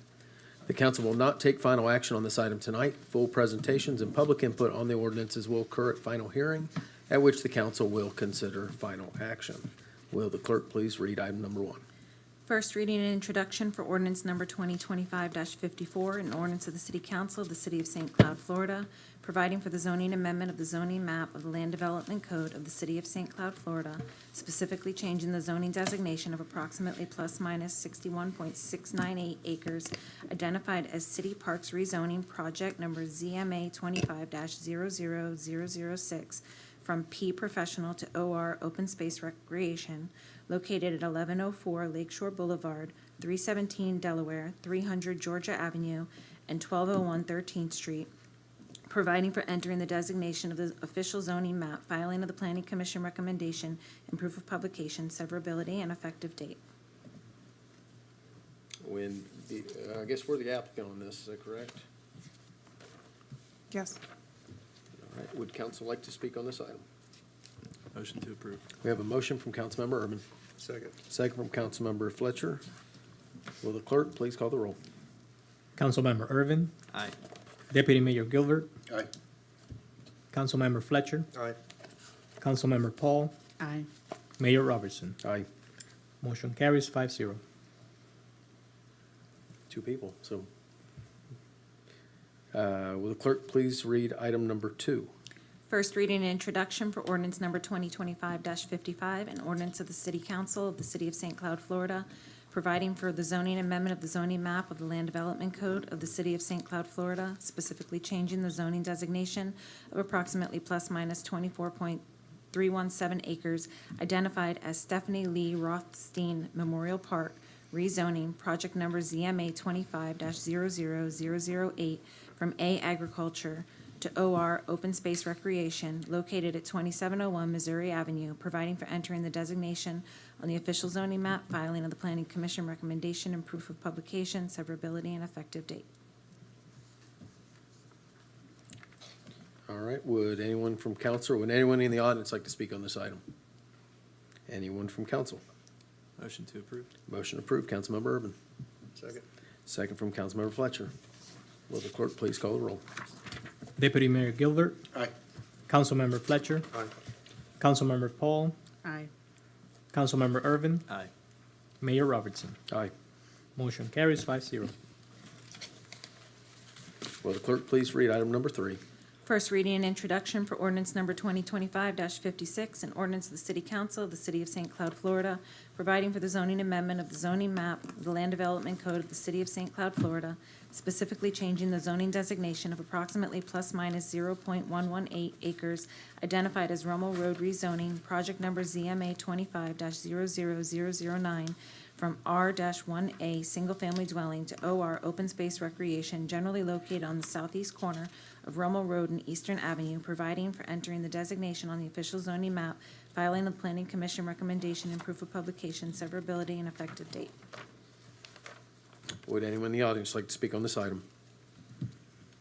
And council? Motion approved. Motion approved, Deputy Mayor. Second. Second from Councilmember Gilbert, I'm sorry. Deputy Mayor Gilbert, motion. Second, Councilmember Urban. Will the clerk please call the roll? Councilmember Fletcher, Aye. Councilmember Paul, Aye. Councilmember Irvin, Aye. Deputy Mayor Gilbert, Aye. Mayor Robertson. Aye. Motion carries 5-0. Will the clerk please read item number 5? 5? 4, all right. First reading and introduction for ordinance number 2025-57, an ordinance of the City Council of the City of St. Cloud, Florida, providing for the zoning amendment of the zoning map of the Land Development Code of the City of St. Cloud, Florida, specifically changing the zoning designation of approximately plus minus 0.97 acres identified as Cannery Park, rezoning, project number ZMA 25-00010, from R2 single and two-story and two-family dwelling to OR Open Space Recreation located at 901 Virginia Avenue, providing for entering the designation on the zoning, official zoning map of the filing of the Planning Commission and recommendation, proof of publication, severability, and effective date. And anyone in the audience like to speak on this item? And council? Motion to approve. We have a motion from Councilmember Urban. Second. Second from Councilmember Fletcher. Madam, will the clerk please call the roll? Councilmember Paul, Aye. Councilmember Irvin, Aye. Deputy Mayor Gilbert, Aye. Councilmember Fletcher, Aye. Mayor Robertson. Aye. Motion carries 5-0. Will the clerk please read item number 5? First reading and introduction for ordinance number 2025-59, an ordinance of the City Council of the City of St. Cloud, Florida, providing for the zoning amendment of the zoning map of the Land Development Code of the City of St. Cloud, Florida, specifically changing the zoning designation of approximately plus minus 1.95 acres identified as DMI Business Park Phase 2, project number ZMA 25-00005, from R-1A Single Family Dwelling to I-1 Industrial located at 1505 Orange Avenue, providing for entering the designation on the official zoning map, filing of the Planning Commission recommendation, and proof of publication, severability, and effective date. Anyone in the audience like to speak on this item? And we have a motion. Motion. To Motion from approve. Councilmember Paul, Second. second from Councilmember Urban. Will the clerk please call the roll? Councilmember Irvin, Aye. Deputy Mayor Gilbert, Aye. Councilmember Fletcher, Aye. Councilmember Paul, Aye. Mayor Robertson. Aye. Motion carries 5-0. Will the clerk please read item number 6 into the record? First reading and introduction for ordinance number 2025-61, an ordinance of the City Council of the City of St. Cloud, Florida, to annex into the City of St. Cloud approximately plus minus 9.04 acres identified as Grace Community Church, project number ANX 25-00017, generally located north of East Earlo Bronson Memorial Highway, east of Nova Road, south of Lake Lizzie Drive, and west of Bradley Drive, in accordance with the voluntary annexation provisions of Chapter 171.044 Florida statutes. Would anyone in the audience like to speak on this item? And council? Motion to approve. Motion approved. Councilmember Urban. Second. Second from Councilmember Fletcher. Will the clerk please call the roll? Deputy Mayor Gilbert, Aye. Councilmember Fletcher, Aye. Councilmember Paul, Aye. Councilmember Irvin, Aye. Mayor Robertson. Aye. Motion carries 5-0. Will the clerk please read item number 7 into the record? First reading and introduction for ordinance number 2025-62, an ordinance of the City Council of the City of St. Cloud, Florida, assigning the future land use designation to approximately plus minus 9.04 acres identified as Grace Community Church, project number CPA 25-00007, generally located north of East Earlo Bronson Memorial Highway, east of Nova Road, south of Lake Lizzie Drive, and west of Bradley Drive, from Community Center County to Community Center City, providing for amending the official future land use map of the comprehensive plan, filing of the Planning Commission recommendation and proof of publication, applicability and effect, severability, copies on file, and effective date. And anyone in the audience like to speak on this item? And council? Motion to approve. Motion approved. Councilmember Urban. Second. Second from Councilmember Paul. Will the clerk please call the roll? Councilmember Fletcher, Aye. Councilmember Paul, Aye. Councilmember Irvin, Aye. Deputy Mayor Gilbert, Aye. Mayor Robertson. Aye. Motion carries 5-0. Will the clerk please read item number 8 into the record? First reading and introduction for ordinance number 2025-63, an ordinance of the City Council of the City of St. Cloud, Florida, providing for the zoning amendment of the zoning map of the Land Development Code of the City of St. Cloud, Florida, specifically changing the zoning designation of approximately plus minus 9.04 acres identified as Grace Community Church, project number ZMA 25-00011, from CCP Community Center Perimeter County to CCP Community Center Perimeter City, generally located north of East Earlo Bronson Memorial Highway, east of Nova Road, and south of Lake Lizzie Drive and west of Bradley Drive, providing for entering the designation on the official zoning map, filing of the Planning Commission recommendation and proof of publication, severability, and effective date. All right, anyone in the audience like to speak on this item? And council? Motion to approve. Motion approved. Councilmember Urban. Second. Second from Councilmember Paul. Will the clerk please call the roll? Councilmember Paul, Aye. Councilmember Irvin, Aye. Deputy Mayor Gilbert, Aye. Councilmember Fletcher, Aye. Mayor Robertson. Aye. Motion carries 5-0. Will the clerk please read item number 9?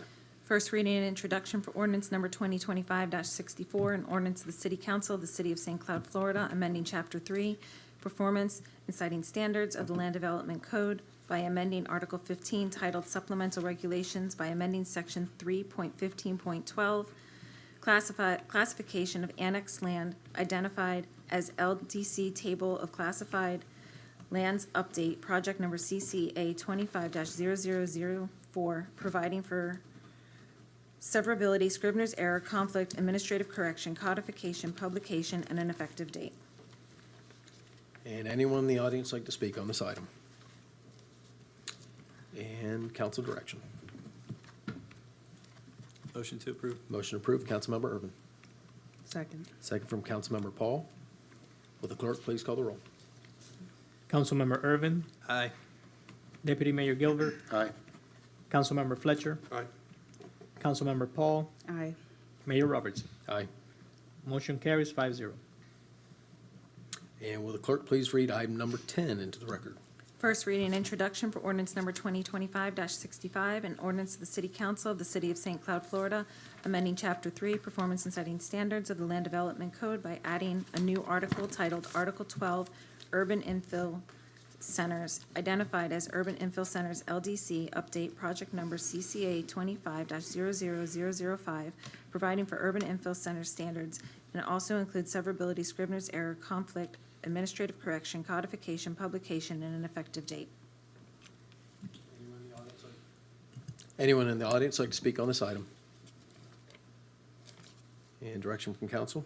Motion to approve. Motion approved. Councilmember Gilbert, I'm sorry, Councilmember Fletcher, second from Councilmember Urban. Second, yeah. Will the clerk please call the roll? Deputy Mayor Gilbert, Aye. Councilmember Fletcher, Aye.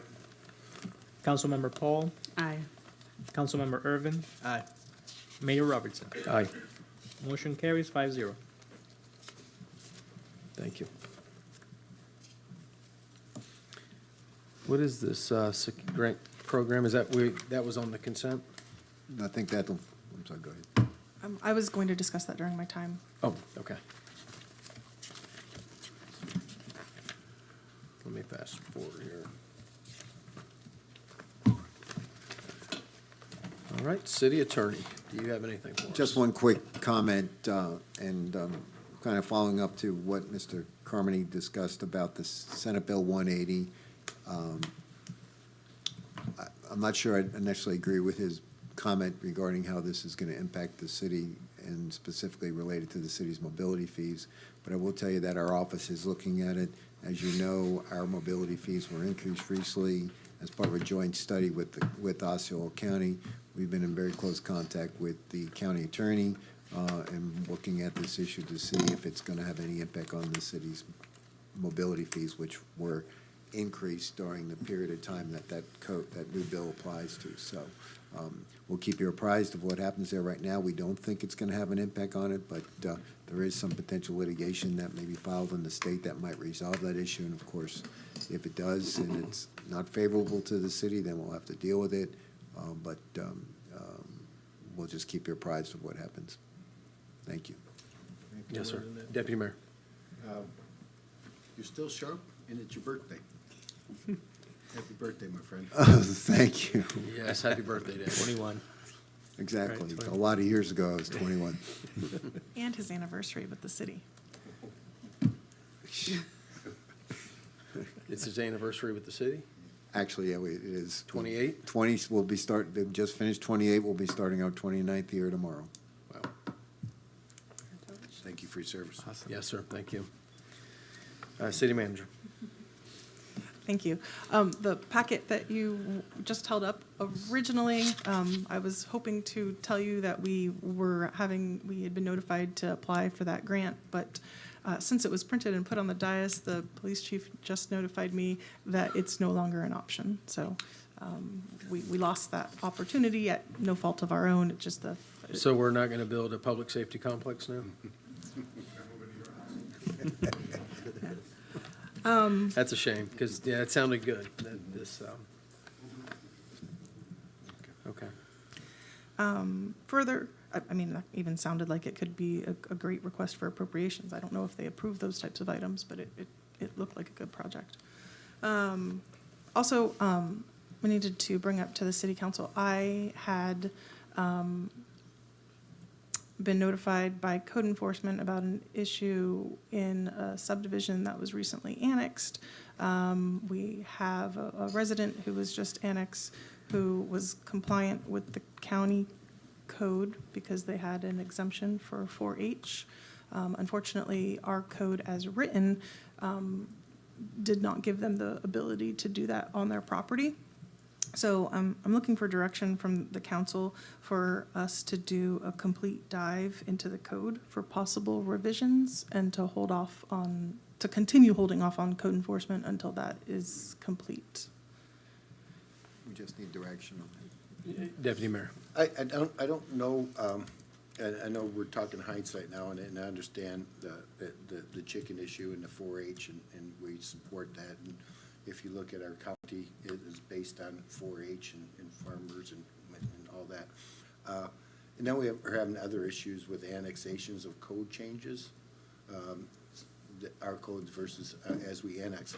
I don't know, and this is a big ask, but can we get ahead of that before we annex and see what's going on and see if there is any codes or something? So to be in front of it, I guess what I'm trying to say. I don't know how, and I'm not answering that question, but I think as we annex more, we'll have more of those situations, unique situations, but they are still situations. So, Mayor, I don't have an answer for that. I'd just like to request with you and the council kind of look into being in front of these difference in codes and how we adapt them, either grandfathering them or rewriting or something such as that. I look back to you. Yeah, maybe prior to our next annexations, we can look into that. But I think on this particular issue, I agree with the city manager on this. I've got numerous phone calls and information regarding the chicken issue. And I don't know if y'all have seen the letters from the neighbors in support. Of course, there's one that's not. I just don't know that there's enough information to make a determination yet.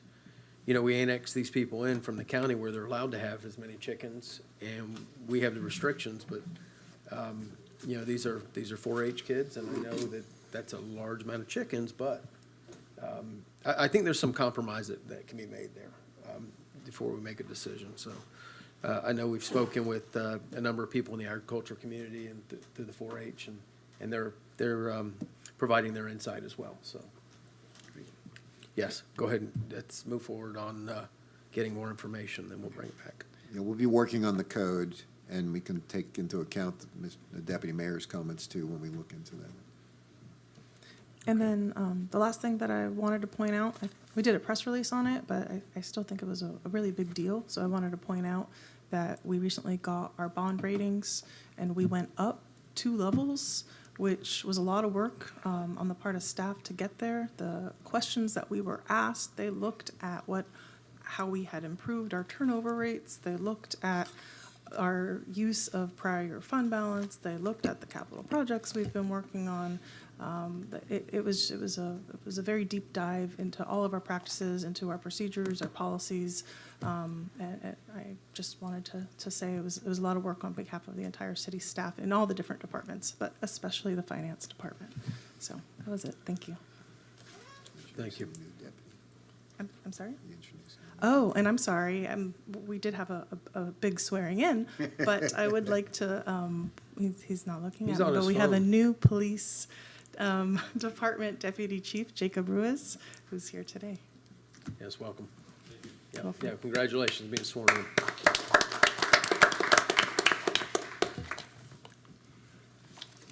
All right, Councilmember Paul. All right, so I do have a list of stuff. Bear with me. This week, school started back for Osceola County, and I want to say I did attend the back to school at Hopkins Park, which was nice. I believe they had over 400 some book bags. There was definitely a crowd out, and want to say thank you to all the sponsors and the vendors that were out there, and also Stephanie Gilbert, who is very passionate about Hopkins Park. Everything she does around Hopkins Park, she puts her heart into it. And so for people to get behind her, I think that is a beautiful thing. There were a few residents regarding some of the public hearing notices that they received had concerns. I do have those noted, but I also want to encourage residents to attend these meetings that pertain to these hearings that they get notices for, which is important. Secondly, Hopkins Park, again, they do community meetings, and I want to see if we as a city could help do a better job with communicating things to the residents over there. There was also frustration this past weekend where some of the residents feel like Hopkins Park has been that way for quite some time now, and those who grew up in the area know Hopkins Park has looked like that since the early 70s. and the frustration is definitely out there. And so if we can do a better job with communicating, we had one resident thought Hopkins Park was on hold for another 3 years, and I'm not sure where they get their information from, but I know David Bridle is also at these community meetings. Councilmember Urban was there Wednesday as well, sharing the information. So to keep information accurate and clear, I think if we can start sharing more what's going on, so that way residents know they're not being forgotten about over in that community. And last week I had a meeting with a concerned resident regarding the city code, and it's also the packet that Deputy Mayor Gilbert Sandra put together for all of us. I think a workshop is needed on that for further discussion.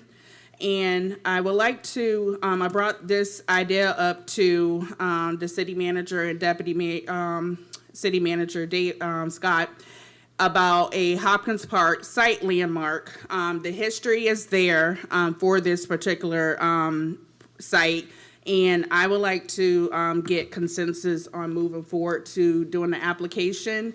I think, I know after speaking with the city manager, she said that they've never done this particular marker before, and I've worked with some of the people who's familiar with the history on Hopkins to provide the research, so I don't think we need to use our consultant and pay her for something that we already have the information on. I've done it before for my home church in Narcoossee, so I know the process, and Rep Stark, who is also done many of them, I would collaborate if I need any assistance as well. But I would like to get consensus on getting that application started. And then the status update on the lease. Really quick, so you were asking for that you be allowed to do the application and work on it? Yes. Okay, sure. We would love that assistance, because staff has never done these applications. Also, it would save money. Yeah. Yes. That's all we do. Yeah. Paul has done, Main Street has done all the markers that we have in the city, so we would appreciate the help. All right. Status update on the lease agreement for Krabby Bills. We received emails this week from a concerned business owner, and would like to have a discussion on that. So.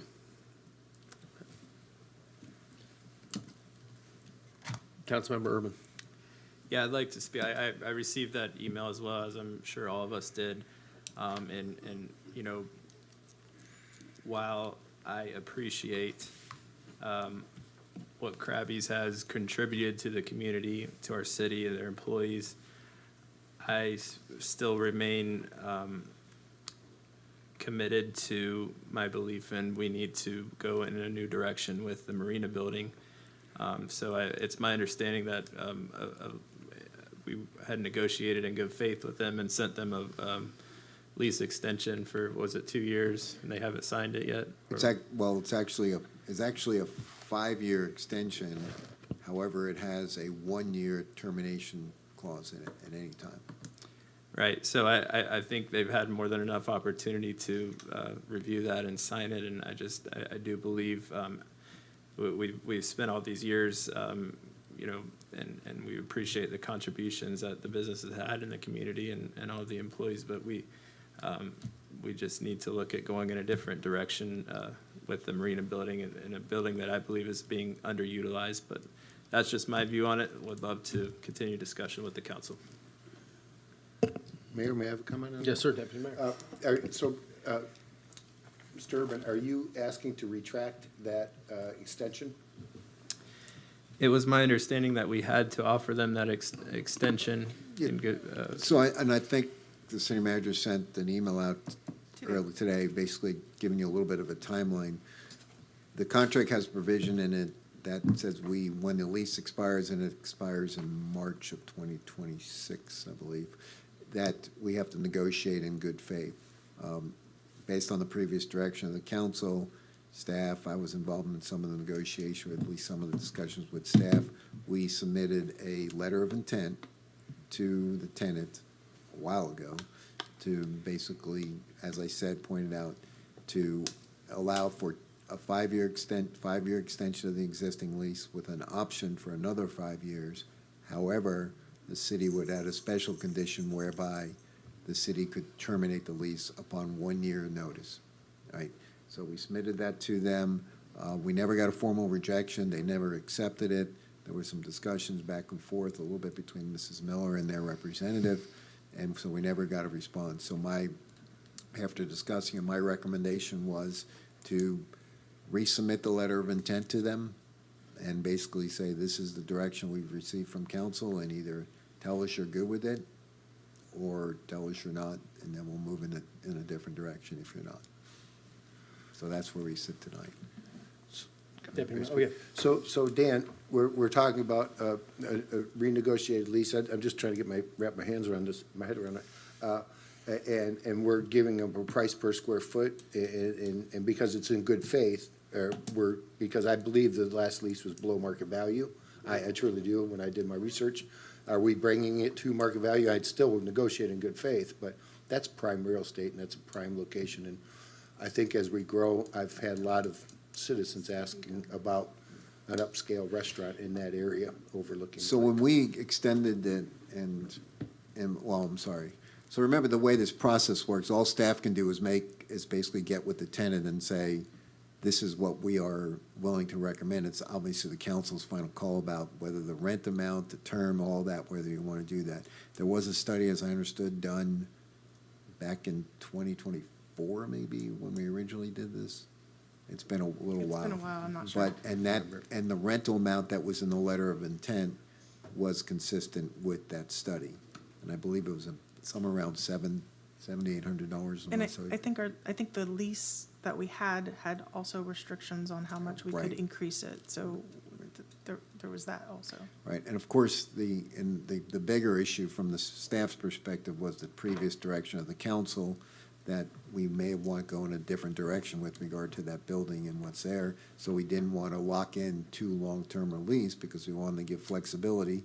If that's the direction you move, then we'd be able to, we believe the one-year term, staff's position was, or at least thought was, the city would know well in advance, at least a year ahead of what its plans were being, so that we'd be able to say, okay, on this date, this is our plan, we'll give them a year notice, and then we'll work through the planning step. It's gonna take a little bit of time to get a new business in there, or wherever you wanna do with the building, so that was it. So we were more interested, Mr. Gilbert, in the ability to get out of the lease agreement quickly, because we figured that's what the council want, and then at the same time, continue to have some revenue coming in, as long as we had a business in there. I believe that to be true. Councilman Urban, is that your thoughts there also? Yeah, I would agree with that. I like the 1 year option that the city would have to give 1 year, because like we said, we've done some studies on some options and what we can do with the building, and once we have that ready to go, I think we need to move on that. It's a beautiful city asset that we have, and I think that it's just time to move in a different direction.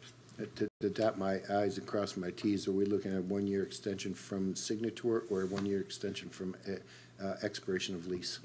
Well, let me clarify that. So the lease agreement would have a initial term of 5 years, right? However, there would be a condition in it that said at any time, the city could exercise an option to terminate that lease on 1 year notice. So you could, I'll be frank, you could enter into the lease agreement, you could approve it, and you could approve it, say, at your meeting in next month, and then decide in October, we figured out another plan, and you could give notice in October that you're going to terminate the lease you just extended, and give them 1 year to terminate it. And frankly, I don't think, from their perspective, I don't think that works in their business model for operation of that. They were looking for a longer-term commitment that they can be in their space, which makes sense as a business. Because they wanted to make improvements to the kitchen. So they needed it to make financial sense to make those improvements to the kitchen. Thank you for the clarification. And if they took as much time to renovate the kitchen as they did their sign, then I'm in agreement with Councilmember Urban.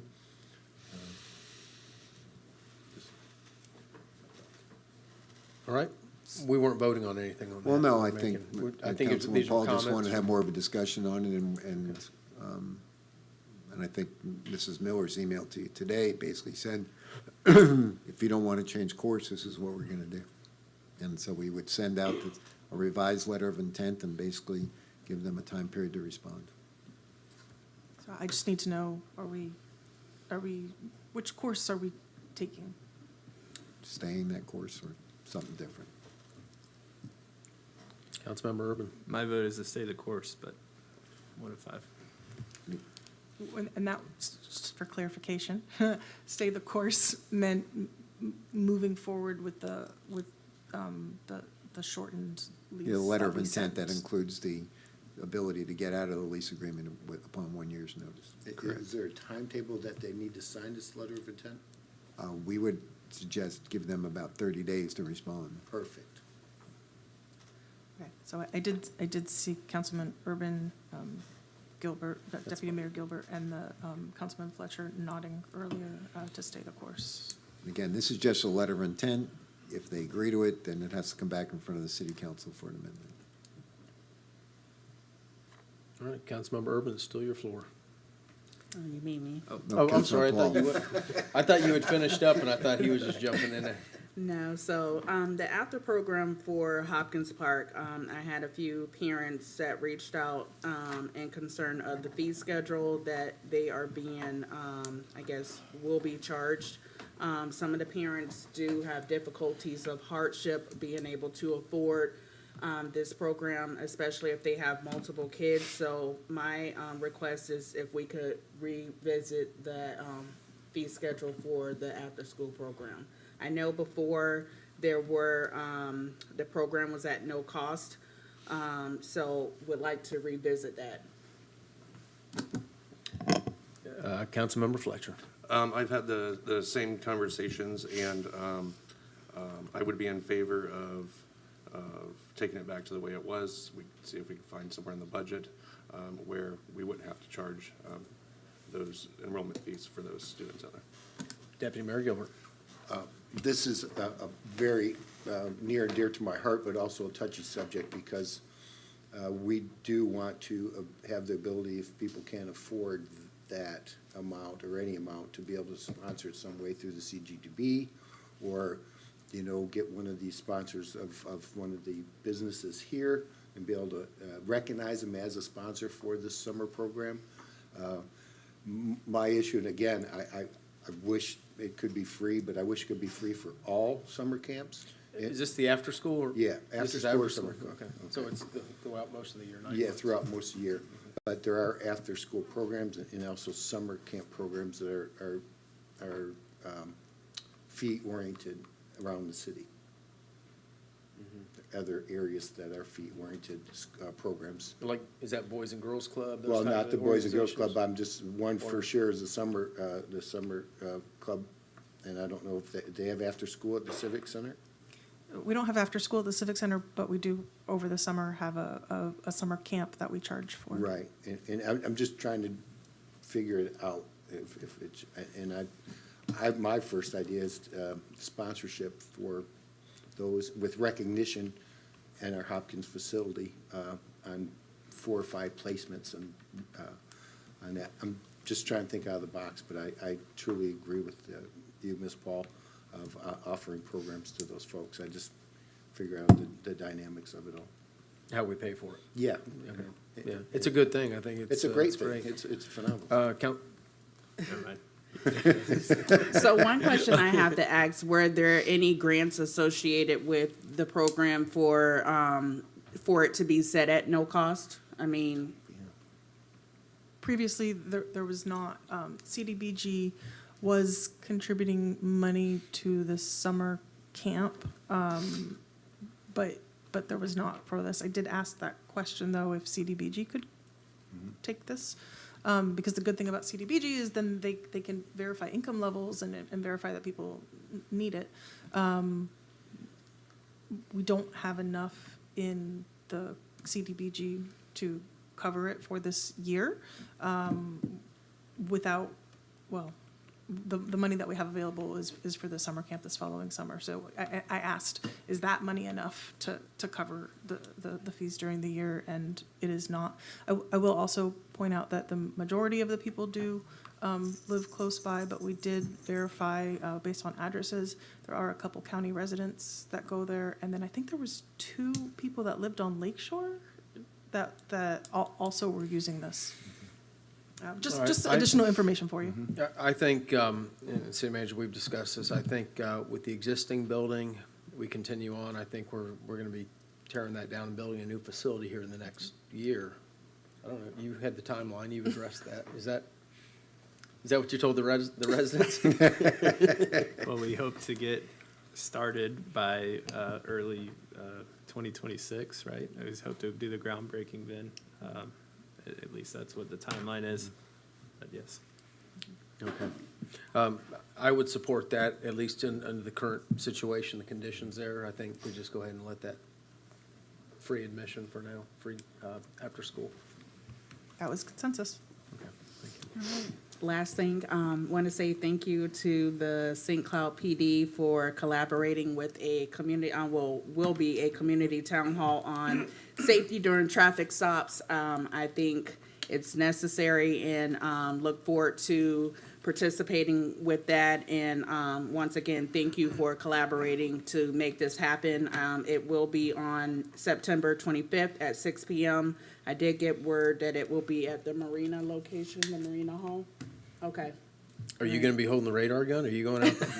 So I got to do that. He showed me how to use the radar gun on Old Canoe Creek Road there, and we were trying to pull people over. You know. And thank you to Councilwoman Paul for the idea, for Yes. coming forward with it, and that was a great idea. Of course, I'm referencing the St. Cloud Citizens Academy, and I know they have opened that up, so anybody out there, apply for that, because I know it's a great program. I went through it. Councilmember Paul, anything else? I'm done. All right. Councilmember Urban. Yeah, just would like to say I was at the community meeting at Hopkins Park last night and had a wonderful time. Great group of people. We're all frustrated about the delay in the on the groundbreaking for the park, but it's out of our control. Working with HUD and making sure they get the lift station in there for the new sewer as well, and it's going to benefit the whole community to do those both at once. So I appreciate everybody's patience, and we can't wait to get that started. And also the back to school bash out at Hopkins Park. I didn't get a chance to go, but just an amazing event every year. Just a big shout out to all the Parks and Rec staff, all the volunteers, and especially Stephanie Gilbert. She just does so much out there to make sure those events go off. So huge thank you to that. Also, the upcoming workshop this Thursday, I won't be here in person, but I will be coming in virtually on Teams, hopefully. So apologize for that. I did want to ask on future workshops. I know we said we wanted to start doing them in the morning, but the third Thursday at 9 a.m. directly conflicts with my monthly FMPA meeting that the council appointed me to. So I would have to miss one or the other meetings. Could we move those meetings back to the afternoon or at some other time, if that's okay with the council? Yeah, if it's later in the afternoon, I know I've got those same days, my Osceola Chamber, right? Third Thursday? Is that what we have? It is currently. Yeah, the third Thursday, that's, yeah. Yeah, Zelly knows. Is it 12 o'clock they start? Yeah, 11:30 to 1:30. Okay, so I can be back, if it's till 1:30, I can be back here by 2. Then we used to start them at like 3 or 3:30 or something like that. Okay. I think we'd used to at 3. We can go back to that if y'all like. I see the Deputy nods. Mayor, yeah. Just 3 o'clock, third Thursday, I'm here. for the record, this upcoming workshop this Thursday, I'm good with 9 o'clock, but starting maybe in September, if we could do afternoons. Is that the one you're gonna be on the phone call? Yes. Okay. And we have Representative Stark scheduled to be at that one, so if we could keep the same time, because I don't know if she would be available in the afternoon. All right, thank you. And Councilmember Fletcher. I was just going to echo the same comments that have already been said. Had the opportunity to go to the back-to-school bash, and like everyone said, it was absolutely amazing. out there. So thank you to staff, Stephanie Gilbert, and everybody involved. That's all I have, Mayor. Thank you. Deputy Mayor Gilbert. I'm just gonna pass these out just to look at, and I'll get copies where you, we were talking about it earlier about the percentage of mobile fees. So if you look at the circled area, each of, are different percentages of mobile fees, not percentages of dollars, but the spread is 51 to 14. And to do that, it seems like, some of the developers are getting more mobility fees than others. And I don't know the math on that, but it just jumped right out at me to do that. So I just wanted you to all look at that, if you could, please, for me, and then I'll have copies sent. It was in the backup of the packet, just so you have that for your knowledge. Because I know we talked about it, but I did not provide that during the meeting, and I apologize for that. We had an incident come up in the swimming pool area for disabled, and we had changed fees because we had out of county versus, out of city versus county, and we raised our fees accordingly. Of course, costs have gone up.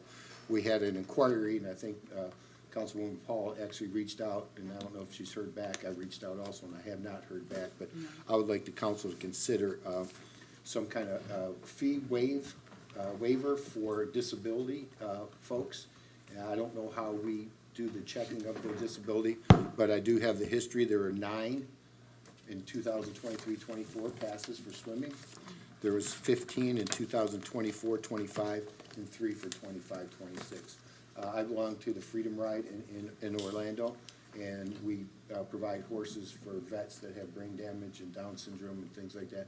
The therapy is phenomenal, and I feel the same way for disabled in swimming. So I'd like the pleasure of the council to think about a fee waiving for disabled citizens of St. Cloud to be able to utilize our swimming pool. And that's I'd like to go back to that person and give them an answer at one point. Secondly, Can I ask if that was direction? Because we are bringing forward the fee resolution in September, so if there is direction, we can put that in the fee resolution for September. That is to waive the fees for disabled for the swimming pool. I would agree with that, yes. That's good. Okay, I saw multiple nods. Thank you. I think that's one of those inadvertent things that. During fee schedule changes, the only time we saw that, Mayor, and we wouldn't have noticed until we did the fee change, so. Yeah, and we don't always get it right, and sometimes we gotta go back and clean it up a little bit. And I think we did, and thank you all for your consideration of that, council. As Ms. Paul mentioned, performing and setting standards for Article 14, use of regulations, Section 314.5, with alcoholic beverage establishments. I'd like to set up a workshop in October for that, to see the codes and code violations and code enforcement of that. We've got different folks calling us that saying some are in code, some are in code violation. We do not want to distract from our great downtown and area, but I think it's going to need to be a fair playing field for all. So it is in the charter, and it is, I told you the section and article, and I think I did have copies sent to you. If not, I'll have it sent to each of the council members. But I think a workshop needs to be done. This is 2.5 years, and I've heard about it for about 1.5 years now, and I think we need to make some serious effort towards the solution of that. So I don't know how to do it besides bringing it up to you guys. Is there gray area, or is it, do you think it's more of a black and white? I wish, and that's why I'm glad Dan's here, because he gets to correct me all the time. I think some people are going by the rules and some people aren't. And that's probably a broad view of it. And I just want to make it a fair playing field for all, because as you know, to run a business, there's a lot of additional costs, and certain license and permits cost you additionally. Certain insurances cost you additionally for those licenses and permits. And I'd like that to be on the same playing field. Yes, sir. Okay. All good. And I'll make sure I get the section, it's section 314.5 of our codes, but I'll make sure you all get copies of that, if that's okay. Last thing, I had a great conversation with the mayor of Kissimmee, and they're I think, is it San Juan, Puerto Rico right now, Mayor? Was it San Juan where they're? Oh, I don't remember. Okay. No. What they do is they take the excess of equipment we have here in the States and sell it to them at a discounted rate for humanitarian reasons and also for reasons of, we have obsolete vehicles and things like that. I don't know how to do it. I know Dan had told me we had done that before in the past, in the years past, with some fire trucks or something. I don't remember exactly what it was a long time ago, but your provision of in the procurement policy allows for any item that is declared surplus to be auctioned or donated to another governmental entity. And it's obviously been expanded to be another governmental entity within the United States, and obviously Puerto Rico is part of the United States. So we could go in that direction if that's the council's intent. I just know that we should be doing humanitarian things when we can, especially with things we are not in use of anymore and are going to get rid of it, and to help other communities. And as you know, Puerto Rico's got hit pretty hard with hurricanes and over the past few years and could use the help. Yep, and I'll add before the city manager, now that you say that, I think allowing them to purchase it, somebody that's in need of this type of equipment, other than a private entity, I think that's a good thing. City manager? Well, so I was gonna say, we have to look closely about whether they actually can purchase it. Yeah. They certainly can pay for the expense associated with, obviously, depending on what we're talking about, there's gonna be some expense in getting it to them, or getting it to wherever, getting it to the island, basically. So we can certainly work through those, but. What had happened, Dan, is that they had a need, they shipped the need down to the city of Kissimmee. Kissimmee says, yeah, we have this, this, and this. They said, we have a budget of this, this, and this. And again, I'm very vague on this because there's only one conversation. But the Puerto Rico would pay for the transportation from Jacksonville to the island through shipping process, and that's where the port. Yeah, and I think that's appropriate, but the way the policy, it has to be donated to it, but I think donate means you can't just flat out sell it to them, but they can pay for the cost of transportation or getting it there. So we'll look into it, it's a great idea. Right, I figured help our brothers and sisters, so it's, If I with could- that, I know the school started, and I know we don't have a report yet, but I would love to see the camera report and see how great it's going. And thank you very much for the preschool announcements. I hope it helps. I hope there's no tickets. And I just hope everybody's safe this year, and I appreciate what you guys do. I yield back with you, to you, Mayor, on that.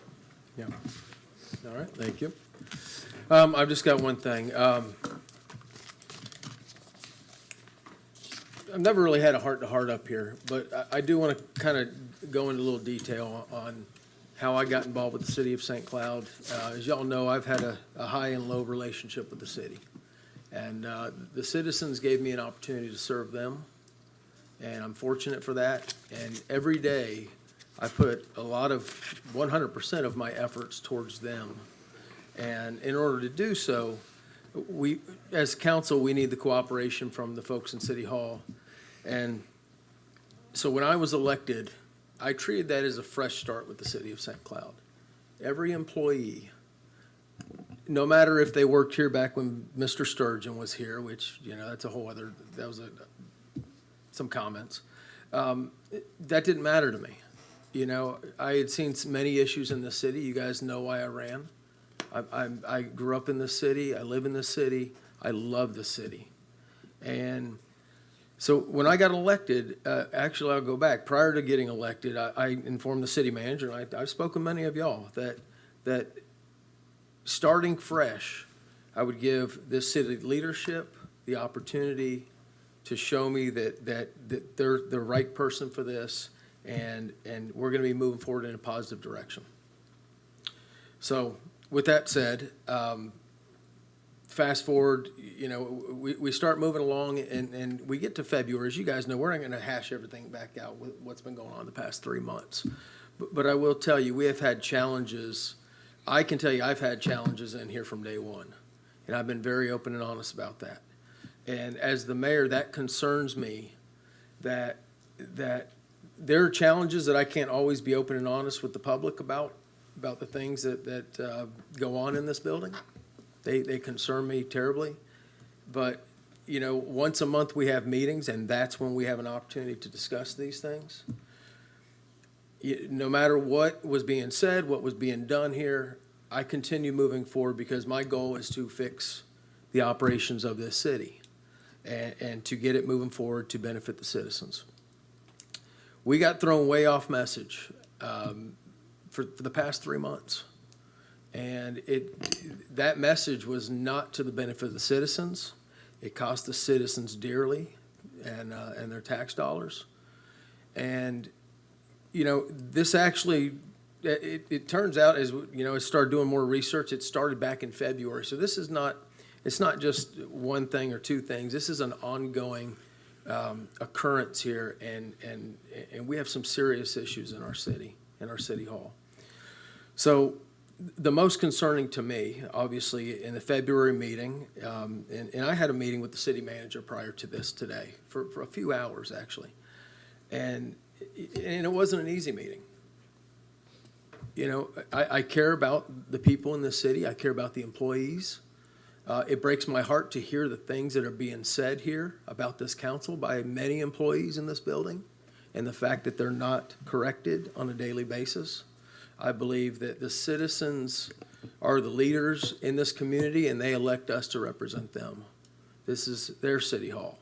And when they elect us, they entrusted us to make decisions to benefit them. And when we are criticized, when we are vilified, when we are sabotaged, or we are purposely not given information, that hurts the citizens. That hurts my community. And I can tell you in February, that was the worst. I can tell you, if you watch the video, it didn't look that bad. But I can tell you, looking back at it now, I am so disgusted in that video, because we had a situation here that we were played. And I was fresh in here. I didn't know any different, but I don't know what I don't know, and that's what bothers me the most. We work on a trust system here. We don't work in day-to-day here. We have meetings once a month. We have CRA meetings occasionally. We have workshops, but we don't work in this building on a daily basis. But I can tell you, these walls talk a lot. They talk to me a lot. I talk to a lot of employees, and there are a lot of employees in this city that are not happy with what's going on in this city, or the comments that are being made by by the staff regarding council members. It's not productive for the city. It's not professional, and it's got to stop. It's childish, because I don't know of any council member here that has done anything to any employee. Now, I love the employees. And these are more top-level directors that are making comments. Not all of them, but the majority of them are. The problem I have is when we had that meeting up here, I was denied the right to make an informed vote to benefit on behalf of the citizens. That's our job up here. That's all we have. That is our powers, are to vote. So when somebody takes that right from me and manipulates that right, and I vote in a manner that hurts the citizens to the tune of thousands, it hurt the citizens, that decision. And I'm not going to dive deep in that, because I'm so bothered by that, guys. I just, that's where it started. How it played out after that, from February, we get into June, end of May. A council member here said, let's put a halt to these proclamations, a temporary pause. Let's figure these things out. And we did it. And we got vilified. We got trashed by one of our own. And the biggest problem I had with that is that it was out in the media, in our city council, in our city, we worked very hard to put a positive message out there, very hard, and based on every decision we have. But our own city did not come to our defense.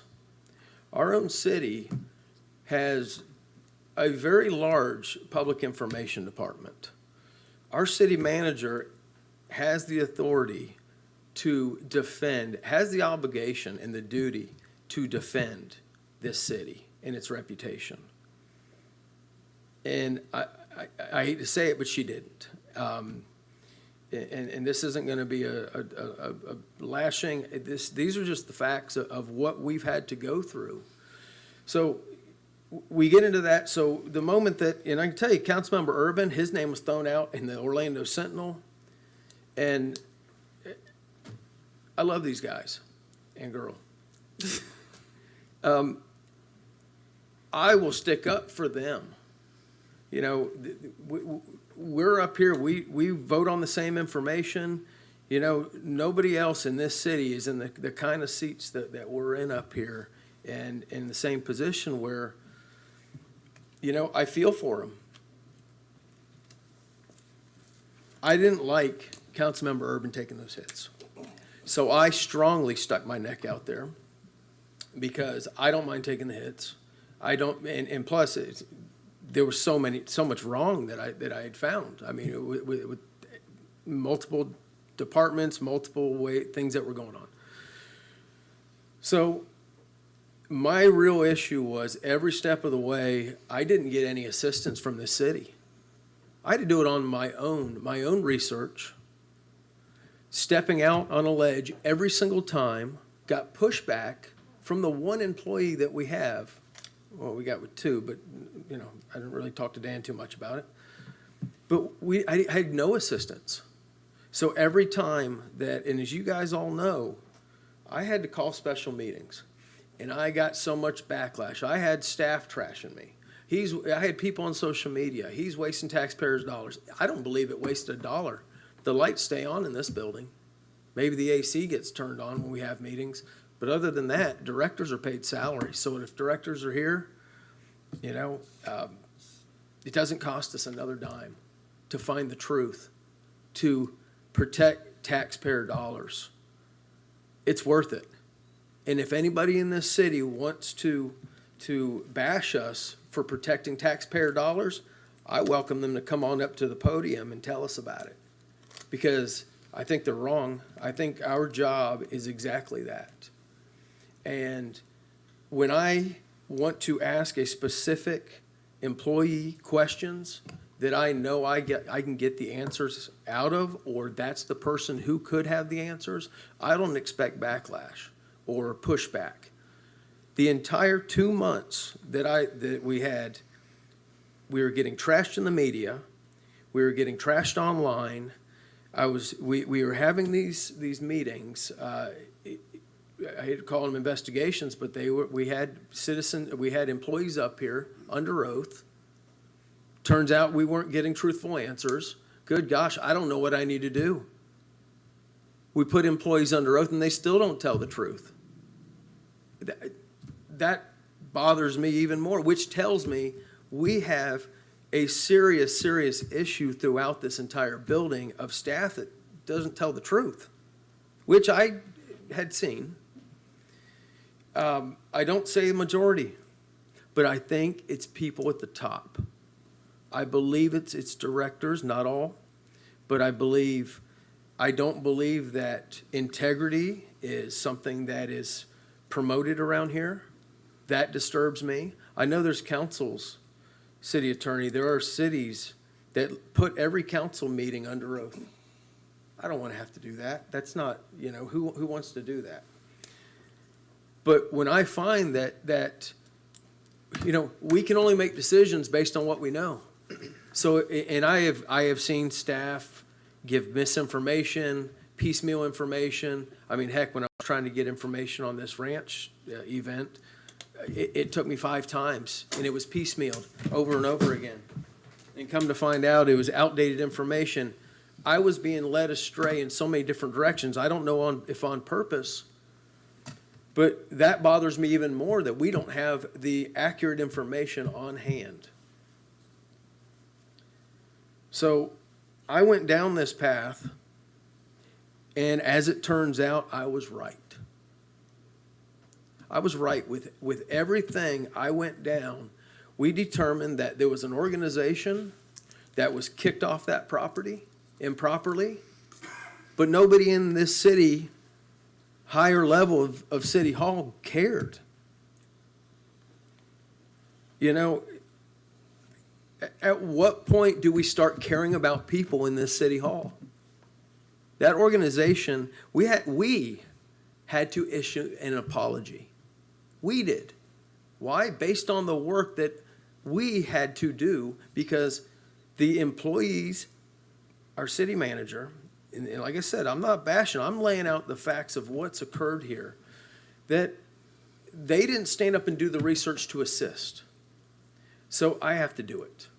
And you know, it's not easy when I work here. I don't work day to day in here. I'm one day a month in this, you know, when we get to meet in here. So I use the resources that are available to me.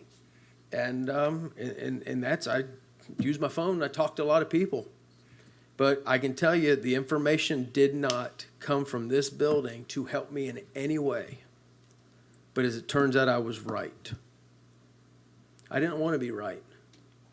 But this city mistreated an organization to benefit another organization.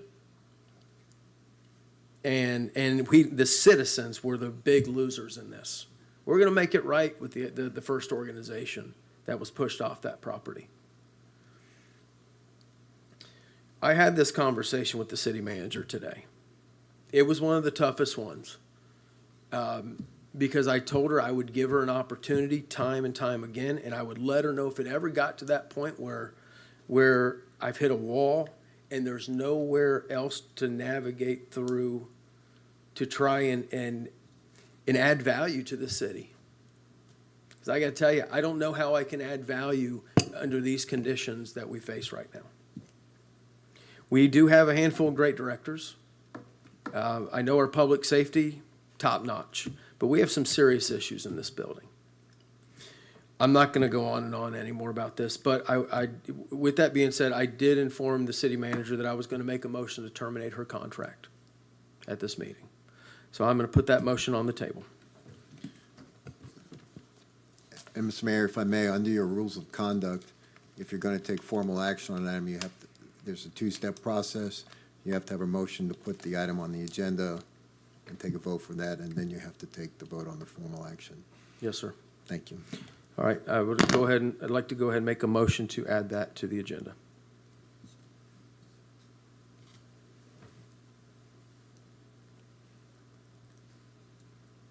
Take a second. All right, motion dies lack for a second. All right, I have it on the record. City manager, my feelings don't change on this. These are my views on how this city is operating. I truly expect better for the sake of our citizens. Because we're empowered to make decisions for our citizens. And when we get treated in this manner, we're crippled. Our citizens suffer. All right, and that's all I have to add.